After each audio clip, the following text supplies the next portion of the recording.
Ready and Hana do set.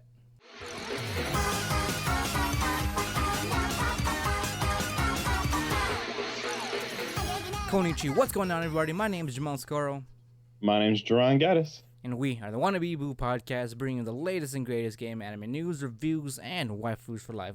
Welcome to episode 86, where the sun don't shine and I got a man bun on. You have a man bun? I do have a man bun on right now. I don't know if I should be proud of you or discuss it with you. I'll send you a picture later on, but I grew my hair to a certain point where I can have it. I can have it as a man bun if I wanted to. Like, that's how long it's gone on top. I'm quite proud of it. I don't know, man. I don't know. I'm trying to picture it. You're really? But like, just imagine the little trash bag, little handle on top of my head, pretty much. Because I even have like my head, like the side and the back of my head, kind of like nice and faded out. So it's just hair on top, and then just I kind of have it like bunned up. Okay. Well, it's not really a bun right now. It's not long enough to be like a bun. So it's more so it's long enough for me to tie it up. So it looks like one of those like Top knot. Yeah, like a top knot or like little messy samurai top knots. You know what I mean? Okay. All right. So Yeah. now what you have to do is shave the rest of your head except for the knot. Except what? So I can pull off a Zuko or something? I don't think that's gonna Yeah. work. Yeah. Yeah. Come on. That was a disgusting hairstyle for Zuko. It was literally like a horsetail slapped onto a bald head. And then just burn the side of your face. It'll be great. Yeah, there we go. No. Like, season 1 Zuko was not his best look. At most, maybe season 2, because he had a little fuzzball going on with his hair back in the day. Yeah, it was pretty good. I wish he grew his hair out longer earlier than when he became an old man. Oh yeah, definitely. He got that good old what is it? What's that avatar's name? Avatar.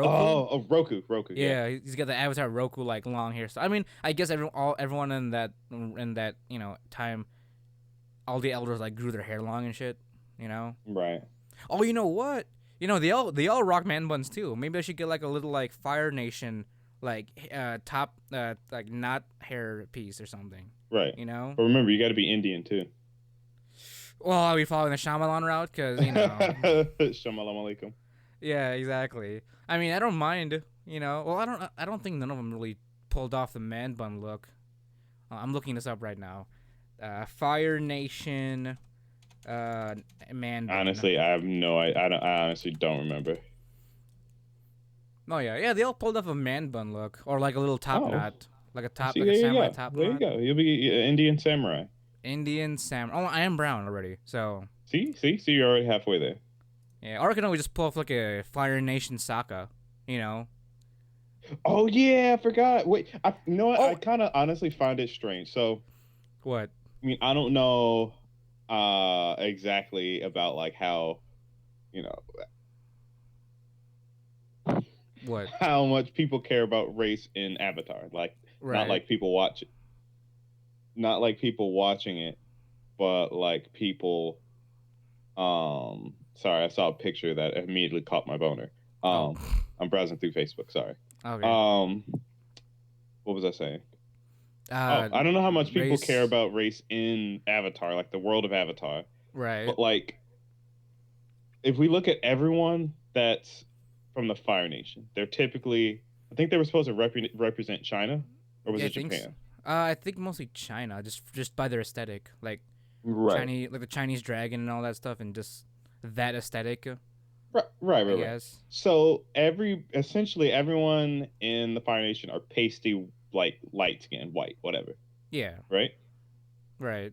Fucking here comes fucking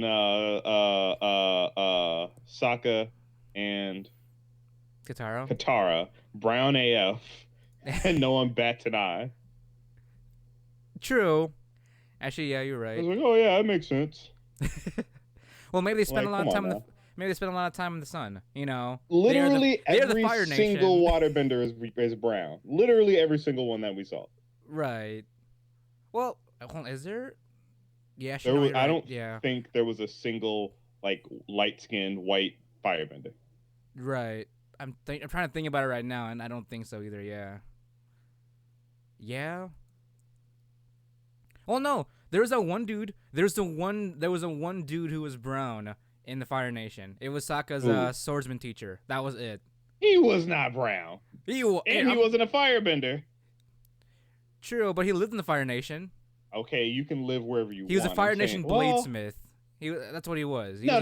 Hold on. He was definitely not brown. Hold on. Yeah. Hold on. Piandao. His name's Piandao. Sokka teacher avatar. Hold on. Yeah, Piandao. I'm looking at a picture of his brown ass right now. You know what? Fair enough. One guy out of everybody else that was brown in. All you need is one. Everybody gets one. That's what it is, Jarron. Everybody gets one. You're right. And You're fucking right. And I'm like a black person in Ireland. Oh yeah, exactly. Actually, now I'm realizing now, pretty much draw a good idea of what I look like right now. I have Sokka's like fucking hairstyle right now. Like his. There you go. His hair. I have his like Water Nation, the Water Tribe hairstyle, where it's like shaved on the sides and then just hair on top with like have it like kind of knotted on the back. Mm-hmm. So now all you need to do is be funny. Yeah, Damn. I mean, I'm already an imbecile. So. No, Sokka was smart. He made a boomerang. Well, true. Not like that boomerang was any useful than like a bending technique. Now hold on. Sokka's got a lot of mileage out of that boomerang. True, but did it do anything effective besides like? Well, maybe that one time when they were fighting that what's his face? That Illuminati dude who had the explosion. The explosion, like, eyepiece on his forehead. Did the boomerang do something to that? Yeah, he threw his boomerang at it, and then when it hit him in the head, and then it fucked with his ability, and it kind of exploded. It imploded on top of him. Oh, yeah, I didn't know that. So, because I remember watching that scene like a while back, and the boomerang. I guess the boomerang kind of fucked it up, and it messed up his ability for like that split second, and then he imploded when he tried using it after he got hit by the boomerang. Oh no, I know what it was. His vision got fucked up. That's what happened. And then he tried using it and it imploded. Oh, so like father like daughter, huh? Yeah, pretty much. Spoilers, I guess, if any of you you haven't seen Avatar, whatever. Legend of Korra? Legend of Korra, there we go. Mm-hmm. And there we go. I'll probably and they actually do sell the Fire Lord headpieces. Maybe I'll start wearing that and rocking it. A little flame. You might as well just go with the fucking full. What are the samurai helmets called? What do you mean? Like the helmet. Samurai? The actual samurai helmet. Oh, I don't know. Let's see. Samurai helmet. What are those called?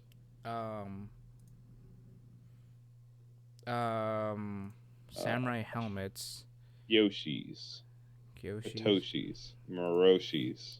Loshi. Goshi. Oshi. Poshi. Noshi. Godoshi. I'm looking at just pictures of the helmets. They're all pretty cool looking. Yeah, but look at what they're fucking called, Jomel. Okay.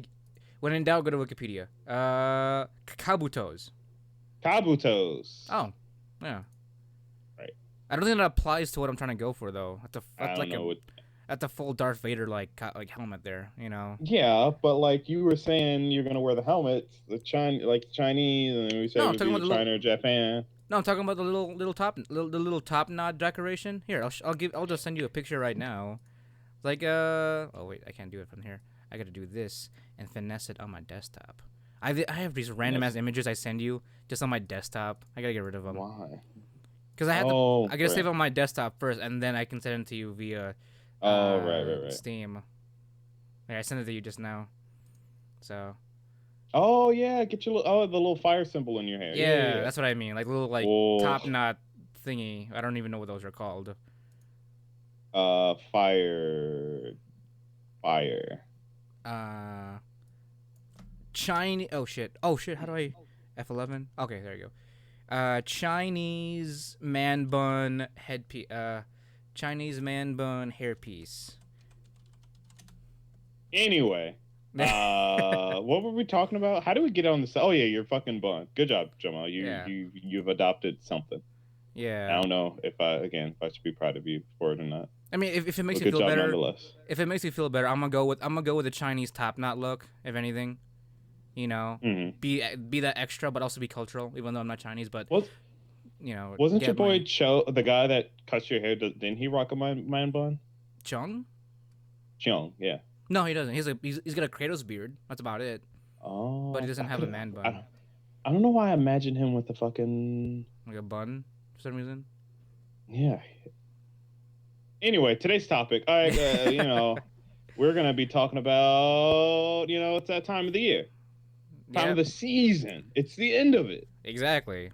Summer's Close pretty to much the end. over, and we're about to get ready into the fall. Yeah, it You doesn't know, fucking feel like that in Alabama. oh well, I mean, it's still pretty hot over here, but it's spooks. It's almost time for spook season. It's You know, spook. this is the last full week of September, and next week starts spook season with them pumpkins and your My Hero Academias and all that good shit. Oh yeah, that is coming out next season, isn't it? It is. Let me see Um, what's going on in old Mal. I guess we'll but get to that next week. yeah, we'll What's get to that coming next out. week because next week is pretty much the first episode of a lot of things at this point. But this past week has been the last episode of everything so far. But before we get to that though, John and I both recently watched something this past week that has us both satisfied, and for Duran's sake, Frothing at the penis. yes. The bone broth is real. Mm-hmm. You like that? The bone broth? I don't. Try that. Tell that to a woman next time and see what happens. You want some bone? Oh my god. Bring a ladle. Oh Lord. The bone broth. But we watched Promare. yeah, which is the manliest thing other than bone broth. I don't know. When I was in that theater, there was a lot of bone broth being flung at the screen. Was there? Oh, okay. Yeah. Talking about by the trigger aesthetics. Yeah. Yeah. So fucking, if you haven't heard what Promare is, stop watching my listening to my podcast because you're a piece of shit. Because Trigger is God and will always be the best anime studio in the universe. And that's the end of the video or podcast. Bye. Yep. So as always, guys, my name's I just started thinking about it. But to piggyback off of Jarron's obvious bias, for me, I always love whatever Trigger comes out with. Even like before this one, the last thing Trigger came out with was SSS's Gridman, and that was pretty fun just in general. Yeah, it wasn't the best thing ever, but it was definitely pretty good. Pretty good. Yeah, I mean, I don't watch a lot of what is it called? Oh fuck, I almost said hentai. Yeah. Well, I almost said hentai common, but Kamen Rider, hentai common. That's a real thing. You know. Right. I know about hentai common, but why? Because every time I think of Kamen Rider, the first thing that comes in my mind is hentai common, because he's like, that was like the first kind of like Kamen Rider outside of Power Rangers that I ever watched, and it was entertaining. That's why. But yeah, because Gridman was like the first kind of like Kamen Rider-esque. Because Gridman is his own thing. Like Gridman is Gridman, and Kamen Rider is Kamen Rider, and all that good stuff. And Super Sentai is Super Sentai. So, but I like all the Yoku Sentai. But I like all the the robots and shit like that.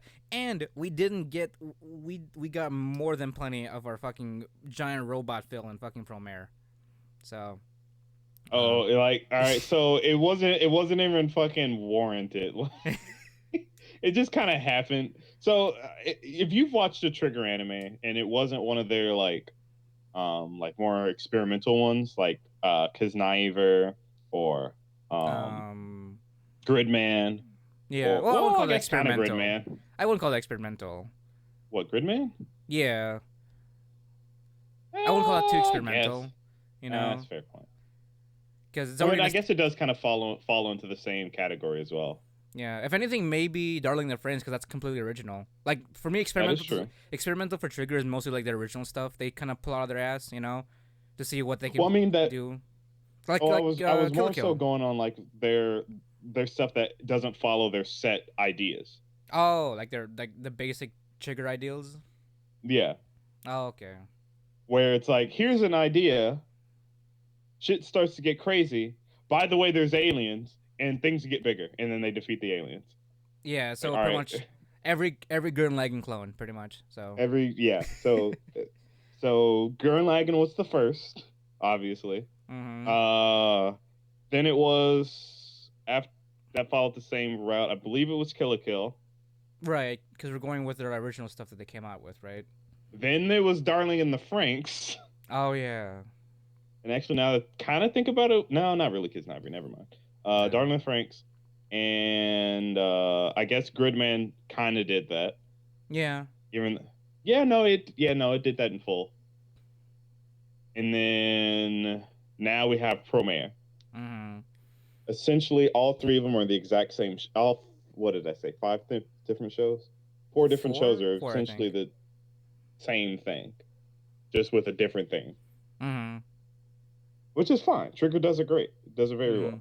Except I this time fucking in love it. Promare, Kamna came back as a Oh yeah, firefighter. yeah, but he had a weak ass voice actor and made me Well, sad. it wasn't it's like Kamina's brother, yeah, that kind of thing, His older, tired 40-year-old brother that fucking didn't know how to. He was like, "Where Carmen is gone, we need to find we need to find the next guy. Hi, I will take his place." He sounded so proper. I didn't like it. Well, it's like a weird combination of professionalism and like rambunctious It attitude. wasn't It's a weird. rambunctious enough. You don't think so? You don't think he was too outside of the line kind of guy? Like He wasn't. he was a man of policy, but at the same time, doing it his own way. If that makes any sense. I mean, yeah, he made it his own, but like I felt like it could have been so much more. Yeah, but hold on. Before we get to it, though,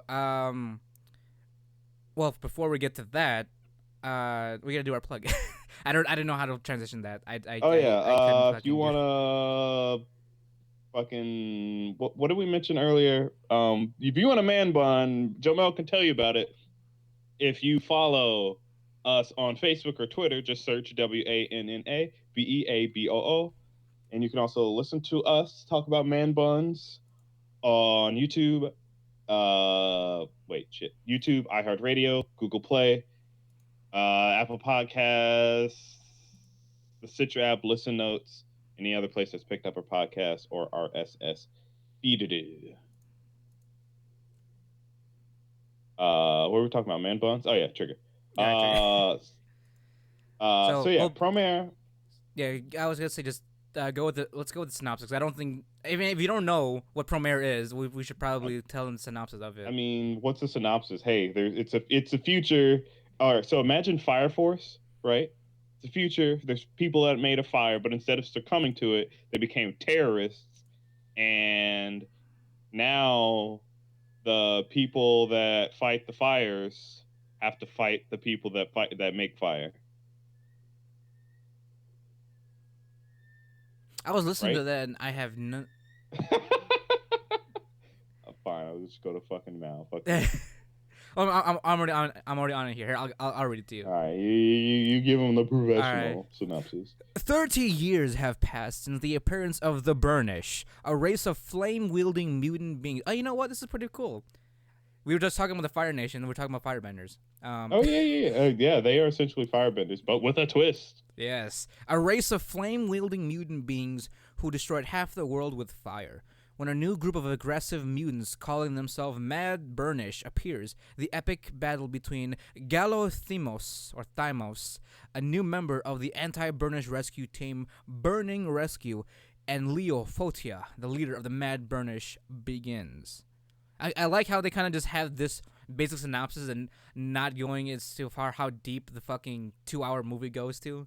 Because this entire synopsis is like the first, 20 minutes of the movie. No, not even. First 10 minutes of the movie. That's what it is. And then it just goes into Trigger territory at that point. Yeah. But like I said, if you've watched other Trigger anime, then you kind of have an idea of what's probably going to happen. Mm-hmm. I mean, I guess we Damn. kind of spoiled us saying what it was like, but like we didn't Right. really. Oh goddamn.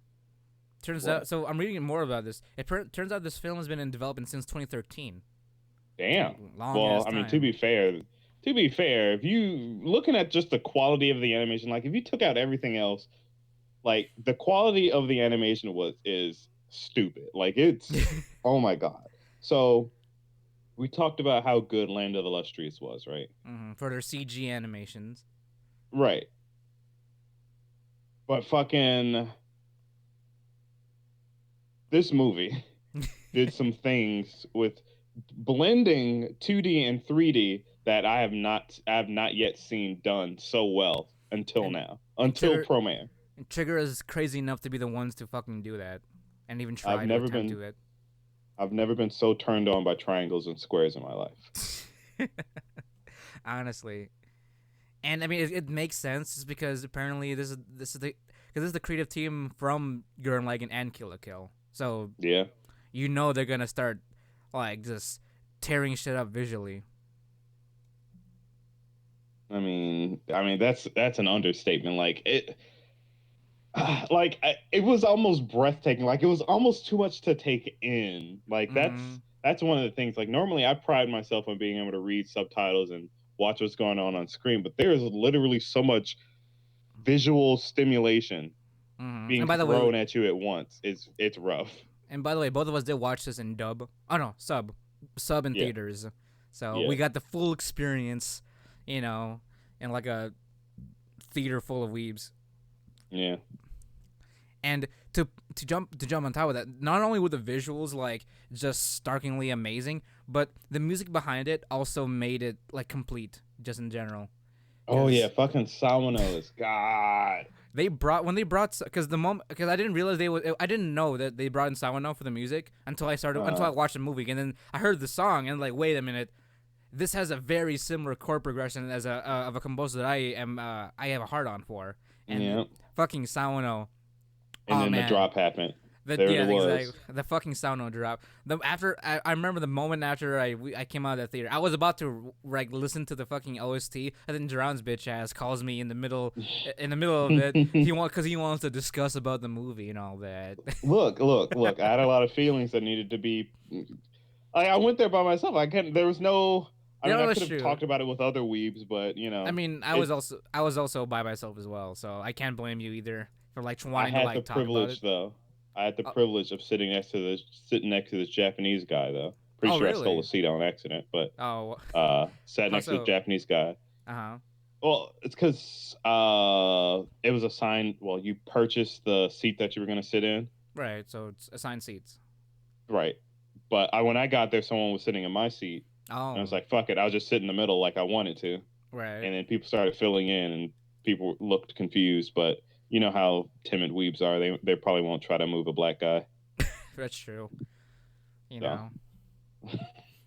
black privilege. But so far, like, because I listened to the entire soundtrack, up until now since Hmm. watching the movie, and they're all fucking perfect because Sawano does a fucking good job. So far, my favorite, if I had to like pick my top three would have to be Superfly, Nexus, Hmm. and then Inferno. Inferno is the opening one. Right. Um, but like, um, I'm not gonna play it for you guys because it's I can't play because it's recorded on our end and we might be copy struck. But the one I sent you just now, We will John. be no, we will be copy struck. Like that's But not even a question. my favorite one is Superfly because that's like one of the battle ones that they kept playing when like Leo was doing his shit, or even when they were in like fucking Gurren Lagann mode. Right. God, like I don't I respect Trigger so much for like um touching back to old anime because like this one was like a huge love letter to all their other shows Honestly, like or a lot of their other shows, I should say. they had like every kind of element. They had every element from like their older shows that kind of sprinkled in everywhere, because of like it was like an identifier of like who they were, Right. you know, God, and it I fucking respect them so damn much. it fucking It fucking worked. And also, Jarron, I did look it up too. In general, Uh-huh. the matoi is indeed an Edo period fireman tool in Japan. Yeah, I So, saw it again. The whole Matoi thing. mhm. In the most recent episode of Fire Force, actually. Oh yeah, they did. They did the whole because that's the seventh specialty in it. Yeah, I say you say the seventh specialty. It's the leader of the seventh specialty to Oh fucking yeah, I blow was up the town with them. All right, sure, cool guy. right. Well, that's what did that old lady say? The old woman was like, "That's sacrificing a few homes is what is tradition, you know, I guess." And because they can only rebuild the homes, you can't really Right, repair the body of the infernals. So right, sure, yeah, but like, imagine you're just home, like, ah, da, da, da, da. Oh, there's an infernal. Like, oh, maybe you were fucking asleep, you didn't know. All of a sudden, you fucking wake up and your roof's gone. Like, shit, son. I mean, it's just part of the job. Like, That's part of the rules on living in the fucking okay, seventh the seventh district. okay, But more on that one later. But yeah, because because like just like for the matoi, that's just like and especially we're talking about trigger and all that. Matoi is fuck, that's Ryuko's family name. right. So from Kill la Kill. Ryoko Matoi. And not just that, but the Matoi itself, like that fucking what's his name? The mop thing. Yeah, no, I'm talking about and I'm talking about Promare. Gallows Matoi. Oh yeah. Yeah, Gallows Matoi is pretty much like a little baby Strazelia from like Darling in the Franxx just because the color scheme and the curves on that thing. Right. Like they didn't have to do that. I mean, they could have like it's for firefighter color. They could just did like a standard like all red and white, but it had too much of a stark resemblance to the fucking Shazelia mech from Darling in the Franxx. Mm-hmm. So, I mean, what else? What else can we say? But I'll say this one thing though about the music. What's bringing on Sawano? Right. I've never been able to describe Sawano's music until I watched like the creative team talk about it after the movie. Uh-huh. They described like Sawano's music to have a mysterious euphoria, and that was fucking it. Because Yeah. one of the I remember creative that. team, they said that when they heard like when they were listening to like the Inferno, like the main the Mm-hmm. main opening theme, because apparently they would listen to that while they were working on the fucking movie, and they would get them Mm-hmm. pumped up. But one of the creative team members, he said that he would cry not because like it was moving or anything, but the way the music moved him when he was listening to it, Mm-hmm. and calling it was it the mysterious euphoria. That's what it is. Because whenever I listen to like even with the recent like Star Guardians trailer that he did for League of Legends, that already kind of solidifies the mysterious euphoria nature of Sawano's music. Right. So I mean, I don't know what he's done over his course of his music career or his composing career, but that man has music theory done to a T in terms of He's like fucking got it, boy. honestly, like I'll say this again, like I always say it. He is like the East's Hans Zimmer in this case, Mm-hmm. like respectively. And I will like if there was ever gonna be like a Sawano concert, I would want to go to one of those ever, because he'd also like I'm, not only does he come not only does he like was it direct or is it it's been so long since I've done music conduct. He doesn't just conduct the music, but he'll also play like part of the pieces or part of the instruments in the pieces that he does that I've seen. mm-hmm. So like for one of like some of the Gundam Unicorn soundtrack, because he did all of that, he would play the piano Mm-hmm. parts of those soundtracks because that's his thing. That's him. Right. Sorry, I was well. See, No, it's okay. Duran No, gushing nerd over out. Do what you got to do. Duran gushing over Trigger is about the same as me gushing over Hiroki Sawano. So, I'm just man. glad that they do a lot of fucking collaborations because it's fucking. Yeah, honestly. I mean, was the first one with Kill la Kill with Sawano? I feel like it was, but I could be wrong. It's very possible that they did something else beforehand. Mm-hmm. I just don't Yeah. recall. Right. But I mean, even though Promare was again, we don't want to spoil too much because it's. I mean, I don't want to spoil too much. I don't know about you, Jarron. Right. Well, so I mean, I mean, a Because it was a lot of limited. people aren't able to watch it. Yeah, it was only a limited Off the bat. release because it was only for 2 Right. days and 1 week, and this was the past week that we watched it in. Right. So I would feel bad about doing so, but like I want to talk about how fucking ridiculous it is. You know what? No, what? How about this? We Okay, can't spoil it because we don't have time. that's true. It's definitely true. Um, though we there before we move on from Promare, even though I don't want to as much right now, but we had to respect those who didn't watch it. You know, Right. because It there's literally just finished out this week. You have mhm, until it's on DVD or something, or because we're trying to go with it the supportive route you're on, because right. Yeah, buy you the know DVD. buy a DVD, or if it ever comes on Crunchyroll, hope to God it does, then that will Hmm. be the go-to, or like oh yeah, it definitely be on Crunchyroll because that's Trigger's stuff is mostly on Crunchyroll, isn't it? Yeah, Kill la Yeah. Kill, Darling the Franxx. So yeah, hopefully it eventually comes on Crunchyroll. So, but when it does, you guys definitely should watch it. It's 2 hours, but it was a good 2 hours. Like Oh yeah, honestly. definitely.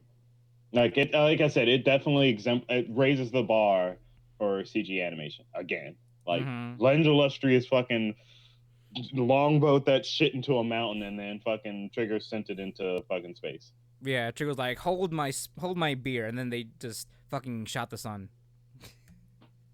Like it's I see you what just you just get. fuck you, Jomel. Hey, for those of you who watched it, you guys don't know exactly what I'm talking about. Though it wasn't all perfect, as much as we want to rave about it in general. Um, Right.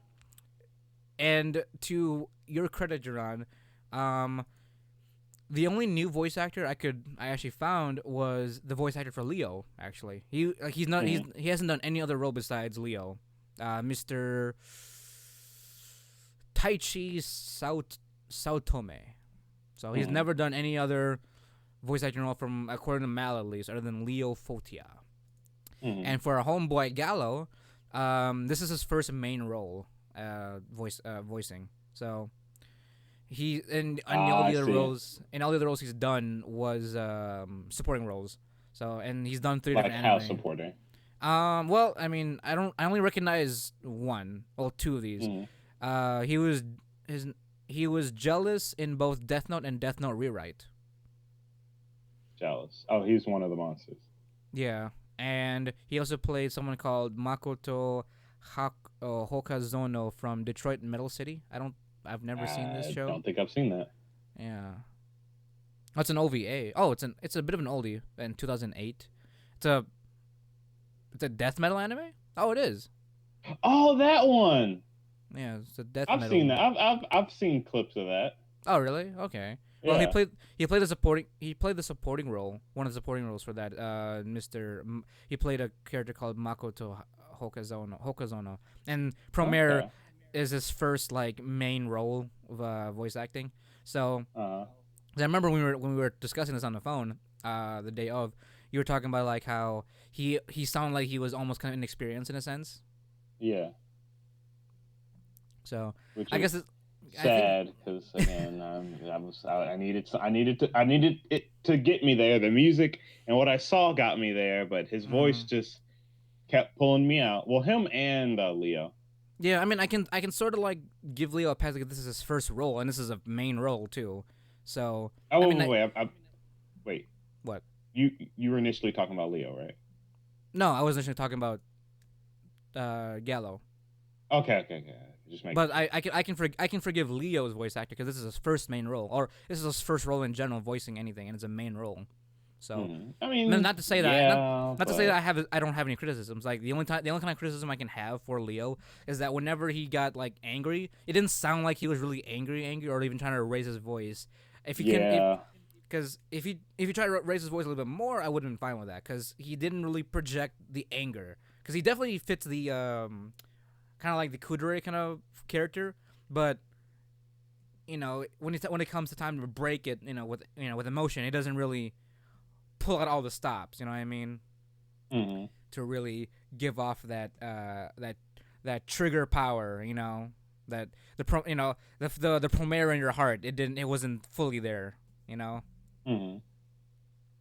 But I can forgive Right, him for yeah, that. it's just the character was yelling that the fire was in his heart, but I didn't feel it in the voice actors. Yeah. Fire in the soul. Never mind. Yeah, that one. I mean, I could sort of feel it in Gallo. He tried. He tried. I want He to say he at least tried. tried. Okay, all right. I'll say. He tried, but I'll also say Leo's voice actor tried, but he Yeah, didn't. same. He didn't. He didn't want to go over a certain point. Yeah, like I felt like he was limiting himself to a certain degree. Right. He was holding back, which is you can't do. I mean, and not to knock both these guys out, they did a phenomenal job for what they did. I do kind of wish they did bring in like Kamina's voice actor, Katsuyuki Konishi. Mm-hmm. Just because if you have a motherfucker that looks exactly like Kamina, why not kind of add more to that the layers to your Just to your fucking give him franchise? the voice actor. Oh, if he had Kamina's voice actor, dude, I would have taken off my pants in that fucking theater. You know what would have been really cool if they gave him like a fire version of his sunglasses, just for shits and giggles. Oh, Like when he does like that'd the have been fire, dangerous. when he does it like the fire in my soul, and he's got flames, he's got some flame glasses on. Just That would have been dangerous. a materialization of his of the soul in his fire, or the fire in his soul. The soul in his fire. You right? I mean, it works either way. No, it's still good. It's still did a good job. I mean, it still definitely it infueled the Promare in my heart, and I'm sure. I mean, yeah. And I'm sure it it fueled was everyone's. still fun. Oh yeah, it was still definitely fun. Like it was stupid how I would keep catching myself smiling in a lot of moments because. Not just because of references, but it was just so fun. I didn't want to be as giddy as I was already in my fucking seat. I had to like hold myself back from being too giddy. So Right. that's how I know I was having a lot of fun. And to be honest, I really like the Mad Burnish look. I mean, call me edgy. Oh yeah. They were clean. Fucking. Like I know Gurren Lagann has like the faces as their theme, but the Burnish having like that fucking like wicked smile. Like they got that fucking the Fire Force smile. That's what it is. Yeah. Like the Mad Burnish like aesthetic is clean. Like it was fire, pun intended. Yeah, it was pretty lit, fam. It was very lit. I'm sorry. Like even when they first introduced the Mad Burnish in the first 10 minutes of the movie, like god damn. I definitely like how they started doing that. What is it? I don't even know what to call it. I call it like the impact font introduction, just because how they stamp everything. They threw that like goddamn like that. If I've ever seen an anime where Trigger was just having a ton of fun, it was definitely fucking that. They just did whatever the hell they want. Honestly, like it was so damn fun. They like, I mean the impact font introductions were like just like how. Kill la Kill was when they started introducing characters and special moves and shit. It was ridiculous. It was so unnecessary, but at the same time, it's just I think Trigger. See, the reason why I probably like Trigger so much because it's probably the closest thing to like a. I mean, I don't necessarily want to compare them to American cartoons in a certain sense. What I'm getting at is they're a lot more animated than most other anime are. You know what I mean? Like they're more corny, they're cheesier, they're like. Oh, so they really kind of embrace their like animation foundation or something, or. Yeah, they're embracing the fact that they're a cartoon. Right. Okay. So that's okay. I get what you mean now. Like they really try to pull all the stops with expressions and movements. Like I definitely get that. Like especially during the Gamagori moments. Mm-hmm. Like how when fucking like because they're what they really strive. Well, what I like about this stuff is like emotion. Like Trigger has a certain way of like conveying like facial emotions, which it can be very impacting by itself, and along with like dialogue and music, and and even voice acting too. Depending on who's behind the character.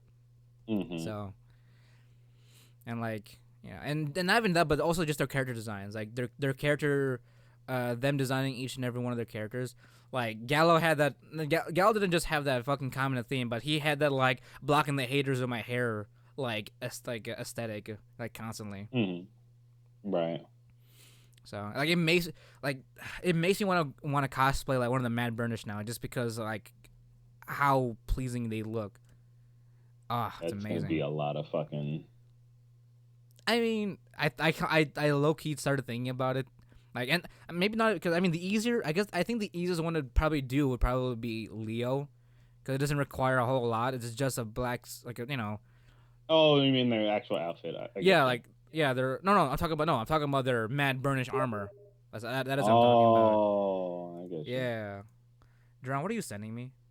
I saw it and I thought of you. Yeah, I mean she is my hentai waifu. There you actually, so I'm getting distracted. Let One-chan take care of you. Yeah. Makes you want to talk about Mama-san now. Yeah. Hey, that ended, by the way. Yeah, I know. I mean, again, everything. Speaking of ending ended. shit, we gotta get to the point of this episode. Wait, I mean, we had a good point. We definitely wanted to talk about Promare with you guys, since that was like the big release of like the week. Right. So, but let's get down to the business of things and talk about the end of the summer season, or for the most part, majority of things are ending. The only thing it's not ending is Dr. Stone, because that's like 20 some episodes. Dr. Stone, a Fire Force. Yeah. There's one more episode to Don Machi. Vinland Saga. Vinland Saga's not ending. Mama-san, I think, has one more episode. I think Isekai Cheat has one more. Are we a week ahead? We may be a week ahead, but that's okay. We're already here, John. We've gotten too far. You're right. I am sad. We are a week ahead. Everything else starts on October 12th or the 5th or something.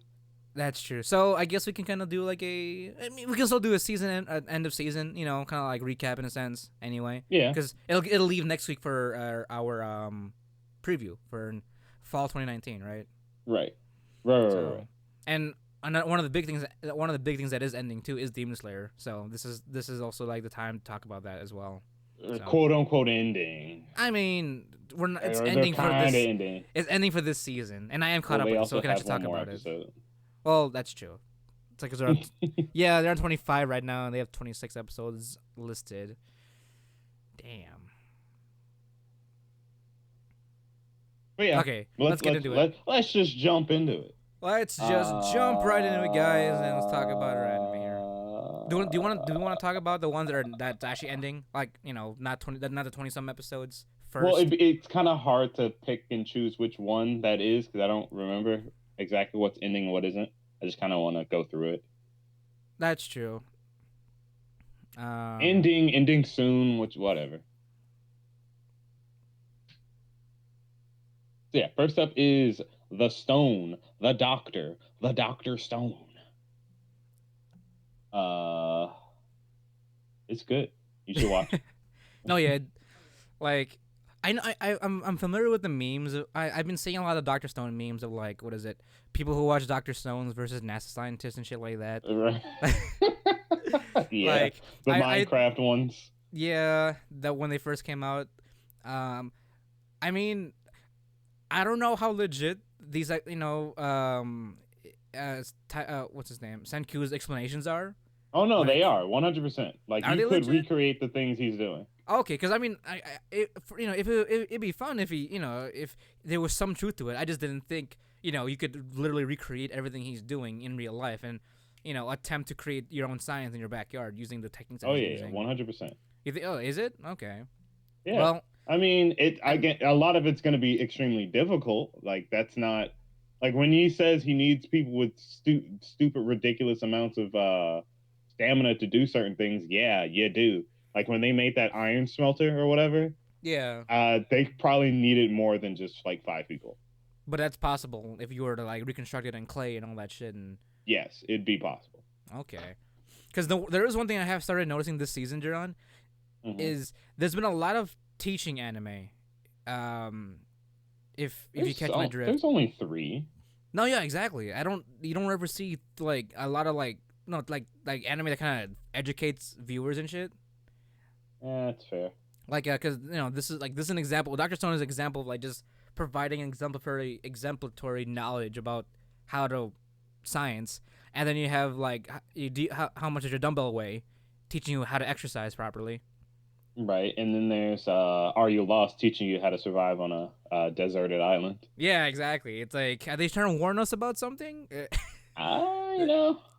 Because if because 2 of these are survivalist knowledge, while the other one is more about like health, like physical health and whatnot, Right. in order to survive in these in both settings, Right. especially with Doctor. And Stone. then I guess if you want to consider Magic Senpai teaching you magic tricks, even though they don't go into the full explanation of how to do it, they like scratch the surface enough for you, like, I wonder how that works. Mm-hmm. Yeah, exactly. It stirs the mind. It creates a curious mind for people. Right, and is it okay to love a girl if she's a pervert? Teaches you how to be a degenerate. Yes. Fuck, that reminds me. I need to catch up with that. Anyway, Dr. Stone, it's good. It's still right now. We're at the half season point of it right now. Mm-hmm.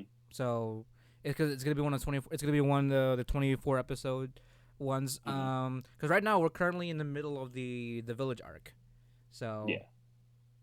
How much do you want to talk about the anime that we are talking about right now, Jarron? I mean, again, we don't have a terrible amount of time to go like in depth.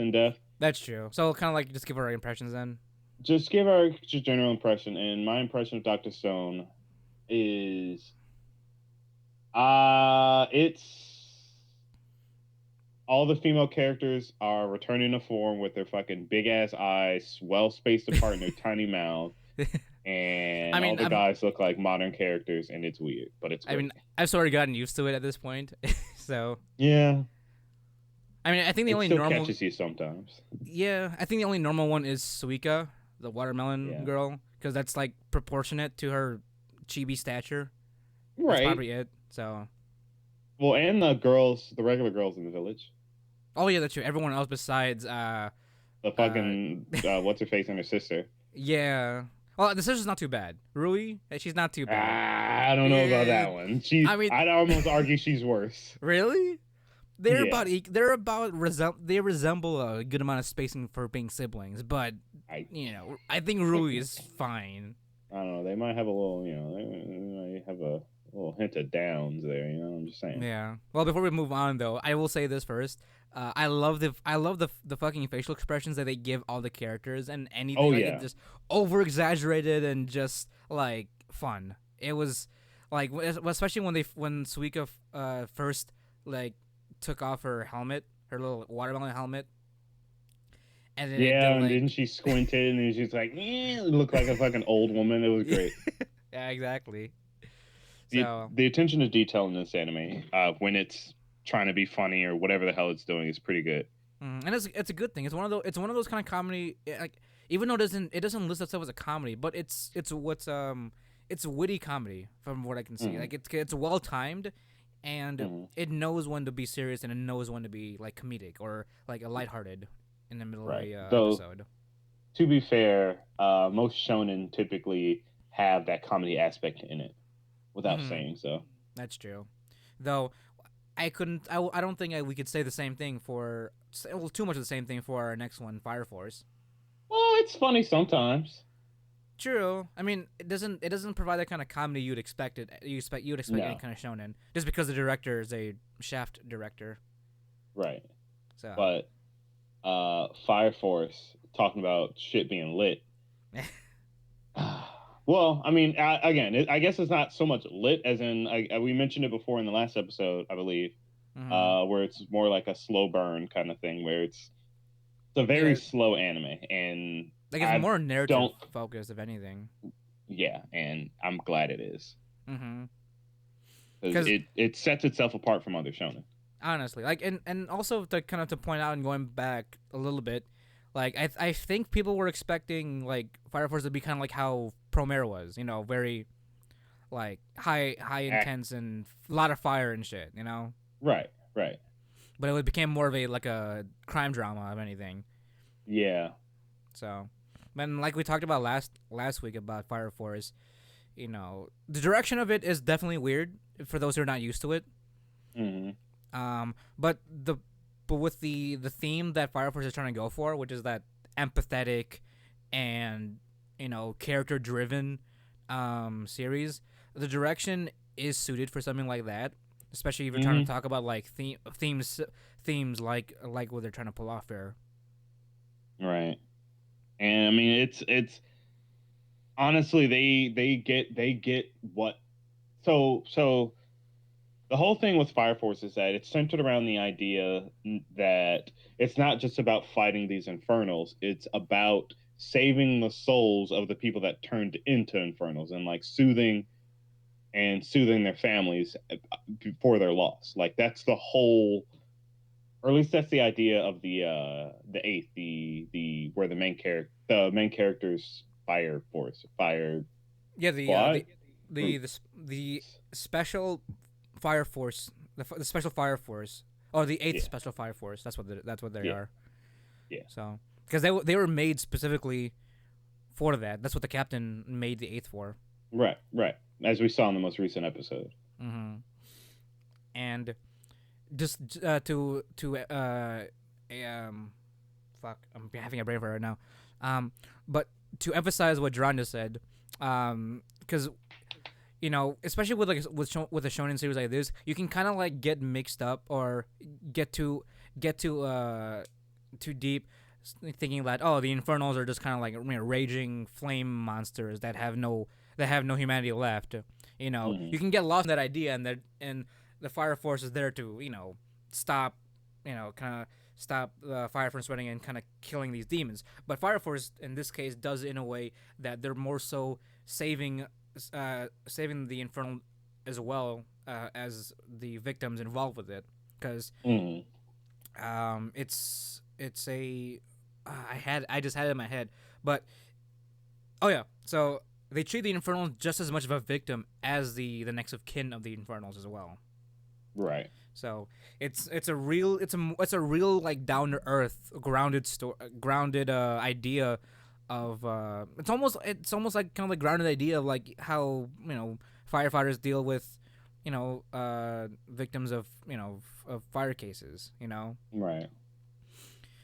It's about stopping the fire, in this case infernals, is a priority, but at the same time you have to understand that infernal was once a human being, and it's more so them suffering at that moment and putting them to rest, just like how the recent episode was. We where we learned that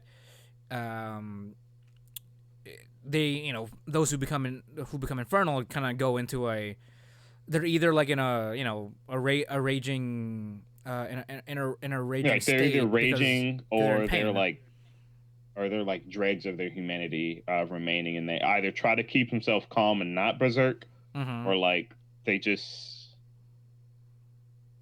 I don't know, they're just like scared and confused. Yeah, but for the most part, they're both in either case though they're still suffering. Just one is more reactive, one tries to stay composed, until they're taken care of, because they know exactly what's happening to them, and they rather not hurt anyone else. And I think that's what one of the beautiful things with what Fire Force is trying to portray, especially with the directing style that they're going with, is that it's more so taking a step back and looking at the bigger picture. It's not just about stopping an infernal and stopping the fire, but it's about putting someone to rest and reinsuring that the family knows that they're being put to rest. Right. So it's a lot deeper than what. Yeah, exactly. Like it's a lot deeper than what it portrays to be, especially comparing itself to its opening. But there's only one fight in like 20 minutes of talking. It's just this anime is boring. All they do is talk. I don't like it.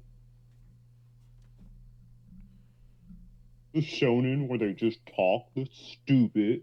Where's my Unga Bunga fighting action? Yeah, a lot of people are like that, and they can go fuck themselves.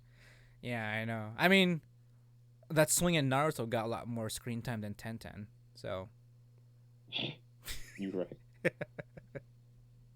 You you were fucking. talking about like emotional shonen Hmm. moments, you know. Yeah, But again, as we but said, this one's gonna be going further to 24 episodes. So and to their second core. yeah, exactly. So it's definitely gonna pick up since part way through we actually got introduced to a new character, um, Oh yeah, later Fox on. Girl, Oh no, not her. Lucky. Oh wait, who are we talking about? Ototo, little brother. Oh, oh, his little brother? No, we didn't get Yeah, what? yeah. Well, we know he's there, but we don't know like Wait, did you not did you anything not about him. did you not see him? What? Did you not see him? Oh yeah, yeah, yeah, yeah, yeah. We Yeah, did see him. Yeah, yeah. and he got the same shit eating smile as his brother. Exactly. Because it's probably not him being nervous. That's probably the only Right, difference. right. And he's got the anti edge wear. It's more Hmm. white night clad wear. Oh yeah. I mean, you can argue having white hair is edgier than having black hair. Yeah, it's true. He had white hair when he was a baby. Like he was born with edge. So That's right. so But speaking definitely of what. white hair, Oh, there you go. Yeah.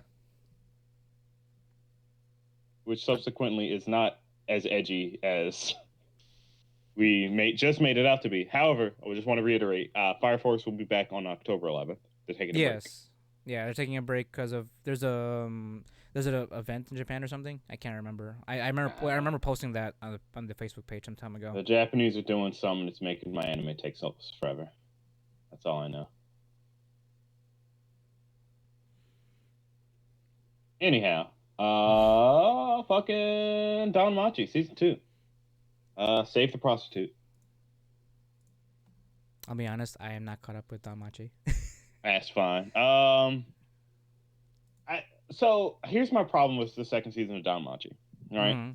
Okay. So at the end of the first season and Sword of Torio, did you see those? The first Oh yeah, season? you finished Don Machi, Yeah, right? yeah, yeah. I'm And caught up with like that. but did you watch Sword of Torio? Is that the spinoff? Yes. No. Spin-off ish. Oh no. You motherfucker. All right, well, that's fine. So Sword of Torio set up this entire like understory that was going on, and believe the I don't remember exactly what happened in the last episode of season 1, but Sword of Torio set up this whole underside story that's going on with like the council that's I don't know running everything and shit like that. And I was like, all right, so this is interesting. And then season 2 happens, and like we're not going to touch any of what happened in that at all. Period. And that made me upset. And is that what your issue is? That's my issue. It's like they built up this entire like story like it was about to be resolved in the second season, but they're like, no, here's a fucking sun god pervert. It's like I'm gonna fuck Bell in his fucking red hair ass face, White hair. we get fucking Brown Chan. She's like, I'm gonna fuck Bell in his motherfucking face. Like, come on now, Oh, we okay. literally got Oh, the same. We got the same enemy twice. okay. So I can see what happened here. They pretty much pulled like a railgun syndrome here. Yeah. Because the railgun What's does. that mean? Well, drifting off to like a different anime, like Tuaro Majusu no Index, and then Tuaro Kagaku no Railgun. Railgun has its own storyline, even though it's in the same world as like Index, but it's never ever touched in Index. Like if Index, like again, I didn't watch season 3. I need to catch up on that because I have no idea what the fuck's going on. But if whenever I do watch Index, there is never any kind of like indication of like any advancements or anything story wise progression that happened in Railgun put onto the Index series. It's like completely its own thing. So Right. in this case, it sounds like they're just trying to keep like Bell's story, and the other stories separate, but at the But same like time it intertwined in the same relates world. somehow. I don't because like all right. So at the end of the first season, I remember now we got revealed that Bell has something to do with Zeus or is like his grandson or something. Mm-hmm. Which is why he has the whole hero thing, and we learned that Bell's supposed to be the hero to save everybody from something. And that Argonaut, gets right? reiterated. What? Argonaut, right? Yeah, Argonaut. That gets a little reiterated in this season, but like it's almost as if this entire season 2 was just a spinoff. Oh, really? It feels like a spinoff. Because here's the thing. Right. They got the mansion, sure, that's important. All right. They got a home base now, like an actual home base. They got a new home base. All Wealth, the little cutie, whatever fuck is, and the Asian girl, they all join Hestes Familia. Cool, great. Now they're a proper-ish one. And then after that, I don't know how important this Fox girl is, Hime, whatever her name is, but like they dealt with the Ishtar Guild. Which, by the way, kudos to the Ishtar Guild having nothing but fucking super sexed up Amazons, 100% about that, minus Fierne. Like 100% minus her, but everybody else, tasteful, very tasteful. Thank you. Is that your familiar right there? Look, hey. I would not be ashamed to say half my winnings in a dungeon would be going to that fucking district. Anyway, have no doubt. And like the story in itself was fine, but it felt like a spinoff or a movie. Okay, like it was just more so just extending smaller things and not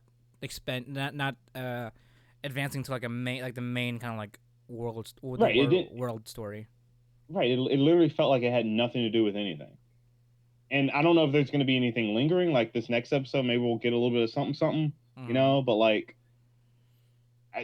unless this Fox girl joins the guild, which I kind of doubt it, I don't know. Like, what's the point? Like, it's like, yeah, we saved them.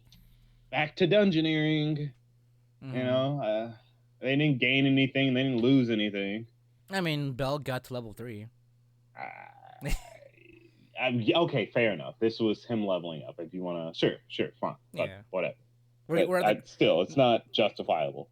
We're at the grinding stage, I guess. We're talking about RPG. Right now we're just grinding. We're grinding. Now we're doing side quests. Yeah, there we go. We're doing side quests. So speaking of side quests, they went into the dungeon once. This entire season, they went in there once. Oh, really? Oh no, twice. Oh, first time, and the first 2 episodes, and then one more time, like later on. I was so disappointed. That was the main draw of the anime. Well, for me, that was the main draw of the anime. Like it was literal dungeon delving, like RPG style dungeon diving, and I loved it. And we just abandoned it. I'm like, all right, well, I guess we'll do plot and politics to a degree. Yeah. But that's to say, Danmachi season 2 is a little bit disappointing for me, but not bad. Not bad at all. From what I've watched so far, it's steady. I don't know whether you guys will like that or not. I do get what Jarron is saying though in terms of the story. Like even because as far as I know, as far as I've watched, I already finished the Apollo arc and all that stuff, and it does seem very side questy. That's definitely what it feels like. So, because I do want to learn more about Bell rather than like the shit he has to deal with right now. Because we learned one thing. Oh really?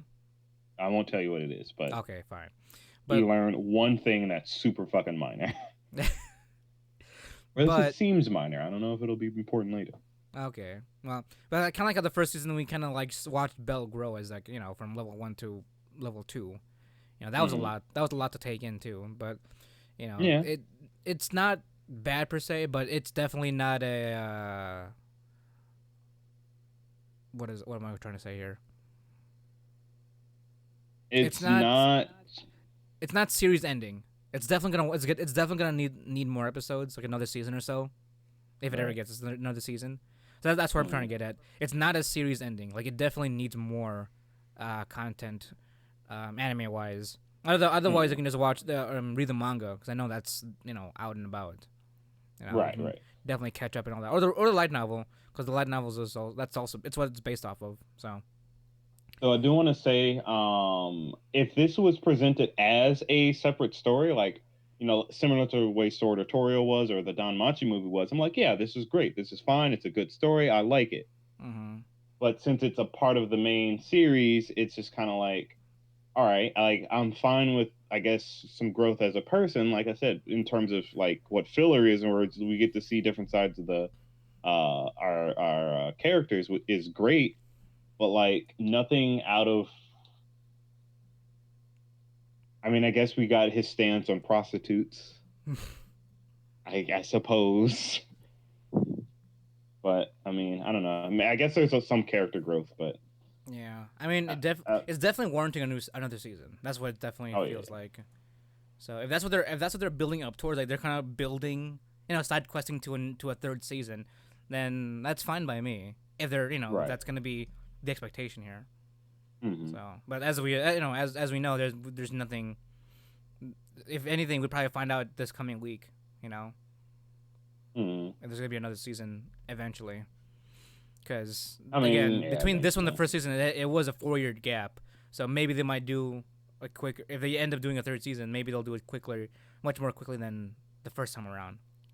Mm-hmm. You know, keep us interested again and not give us another 4 year gap. Yeah. Hopefully, I fucking because I'm just kind of sitting on the edge of my seat here, and I'm a little upset. I Mm. really want to know what's gonna happen. So, but moving on. Next up we got Vinland Saga. So I hear a lot of good things about this, not just from Giguk, but like other people as well. Bro, this show is so damn good. so, I mentioned before when we first mentioned it, on our first episode review, whatever's, that it had a lot of acclaim as a manga. One of Mm-hmm. the top rated, I believe. Mm-hmm. Or I don't know if it's actually top rated, but I heard a lot of buzz about it. I mean, people say it was good. Mm-hmm. Watching these last few these, I'm not fully caught up with it, but from where I am so I'm it's I don't like if you want Vikings murdering the shit out of each other, doing some fucking essentially not samurai warrior shit where they're like got dragons and shit coming out of their swords, but their movements are just as ridiculous where they're like one guy can beat the shit out of an entire ship worth of people because he's fucking John Wick of the Viking era. Like that's that's essentially like this anime is like it's just so it's just so gritty and fun. I like it. I love it. It's 100% one of my favorites. I just need to catch up with it because like it's rare to see such a serious show. Like I say serious, like there's some lighter moments, Right. but for most of the time it's just serious. It is historical. It's taking place during when France was still called the Franks. Oh, way Darling back in the when. Franks. Yeah. Oh, I Uh, I, I want to ask this though. Because I mhm. was I was definitely I was told that in terms of resemblance, it's kind of like I was told like it was like Berserk with Vikings. I don't know how Yeah, but accurate that like is, but yes, but with like yes in the terms of violence ish kind of, not as fucked up as and Berserk. a lot less straightforward rape. Oh, okay. A lot less straightforward. Now it does happen, Mm-hmm. but it's not shoved down your throat. Right. It's like yeah, they're pillaging a village and they're pirates. You probably assume what's also happening. Mm-hmm. So, it's kind of in that realm of things, It's implied, but not up in your face, right? like NTR Or at style. least not yet.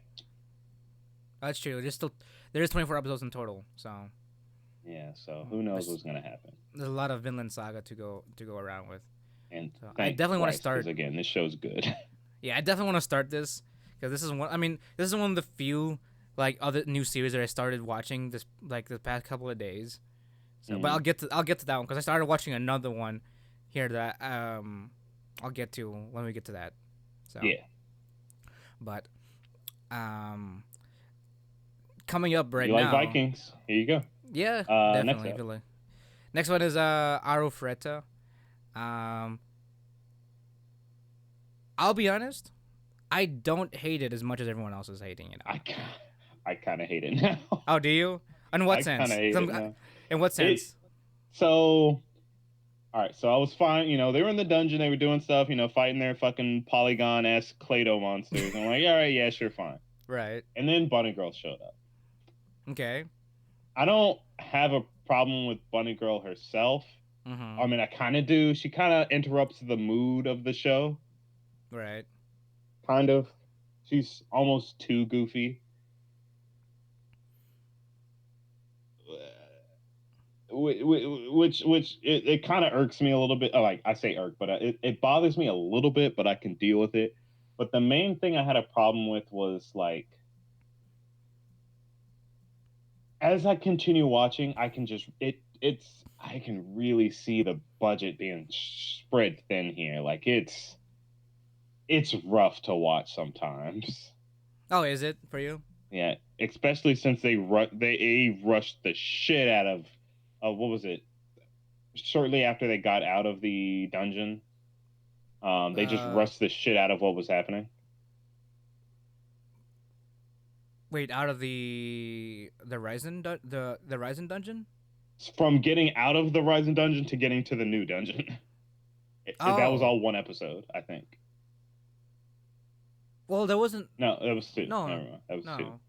They haven't been to any other dungeon besides the Ryzen. No, one. they got to the entrance of it. They didn't go in yet, but they got to it. Like, there was no venturing, there was no nothing. They just said, "All right, we're out. Hey, there's a bunny person. Hey, train my people. All right. Hey, here's the dungeon. Cool." I talking. Okay, all that right. progression. Yep, you mean coming? That's what happened. You mean coming from the first dungeon to the second dungeon? Literally coming out and effectively snap, snap, snap. Here we are. Yeah, that was something that definitely caught me off guard, which I can understand it to a degree, just because what is it? That whole second episode, it pretty much jam packed the entirety of like volume 2. Mm. Oh, not even those next 2 episodes kind of jam packed the entirety of volume 2. And it's a lot. There's a lot of side shit that goes on in volume 2 if I'm comparing it to the light novel. Right. And even comparing it to the manga, because there's also that as well. I definitely see what you mean by them kind of like just rushing through it. I mean, was the problem just rushing through it, or was it the pacing? It's the pacing from introducing a new character and not letting us get used to her quick enough before you just start fucking throwing more and more story at us and then having it not matter. Yeah, that's true. I mean, I feel like I definitely feel like Arifureta should have been like a 20-some episode series to like give more time to flesh out characters. But I will say this right now too, Jarron. In comparison, in comparison to the book, because I know a lot of people do it, but I'll do it because I'm actually defending the anime as it is. I mean, it's so shitty CG. I'm not gonna defend any of that shit. Yeah, that's probably sacrilege now that I've seen Promare. Yeah, exactly. But in comparison to the light novel, like, it's about as like kind of corny and straightforward as the light novel. Like, even in the novels, what's her face? Fuck, what's the bunny girl's name again? I don't know. Let me see. Hold on. I have no fucking clue. Shia. So even in the novel, she's just as like goofy, if not they kind of like emphasize her goofiness in the novels a lot more, like especially with her her pursuits towards Hajime, and the way her fighting style and whatnot, and just her back and forth between all 3 of them. Like, I mean, it's definitely explored a lot more in the novels and stuff like that, but it's pretty true to how it's portrayed in the anime, even if it's given how it's like very short-lived for the most part. Like when they first kind of bonded in that second dungeon. Though I will say this though, there was a weird ass transition in the second dungeon that I found really weird, where they gave Shia a quick ass costume change in the middle of the dungeon. and that threw me off completely. Did they mention it? Huh? Did they mention it? What, the costume change? The costume change. No, in the anime, like, because she. No, I mean, yeah. In the anime, did they mention the costume change? No, not at all. There was no reference to the costume change at all. I mean, granted, I know about the costume already, but like, it was a weird ass transition because it was they literally. It was like it was the episode when they were in the dungeon. They triggered a trap, and when she came out with her hammer, she was then just given the fucking her new costume change right then and there from her slave outfit or her rag outfit. It was so weird. Right. Like, I don't know what that was all about. That was probably the only thing that threw me off completely about the series is like that one thing. But I definitely see where the pacing issue is. I mean, to be honest, I'm not trying to take this anime as serious as I thought it would, because even when I started reading the books too, it ends up being a lot less edgier in the books, like past volume 1, because in volume 1 that's where like all the edge stuff goes in, like him getting trapped in the dungeon, and then he's much more violent and like in the beginning and whatnot, but it loosens up a lot. Like he definitely lightens up a lot, and it definitely shows in the anime and then in the books as well. Right, because he got a chance to fuck. Yeah, yeah, that's true. And we're probably never gonna see it, but he ends up adopting a little like a fish baby or something, and he has a he gets his harem. He slowly starts getting his harem. Like you got the forever lowly. You got the big boob bunny girl. You got your sadistic dragon, and then eventually he becomes a papa because he ends up saving this little fish girl and that calls him papa. So that's in volume 4. Yeah, that's in volume 4. So okay, well. it gets to that kind of like story progression. You know what I mean? Because it starts getting less and less serious as it goes on, which is sort of like, it's confusing to me because I guess some people are like kind of hating on it because it's not as edgy. It's not as like dark as they thought it would be. But even in the books, it ends up getting lighter as it goes along. So right, because it ends up becoming that kind of isekai series, you know. But I mean, yeah, a lot of shows, if people haven't noticed, that they'll start off like super dark and then lighten up. So Goblin Slayer was one. Alpharetta, which others? There's a few others that do that. Shield Hero to a degree. To a degree, yeah. But yeah. I mean, I get it. It's what's important is to hook people in the first episode. Mm-hmm.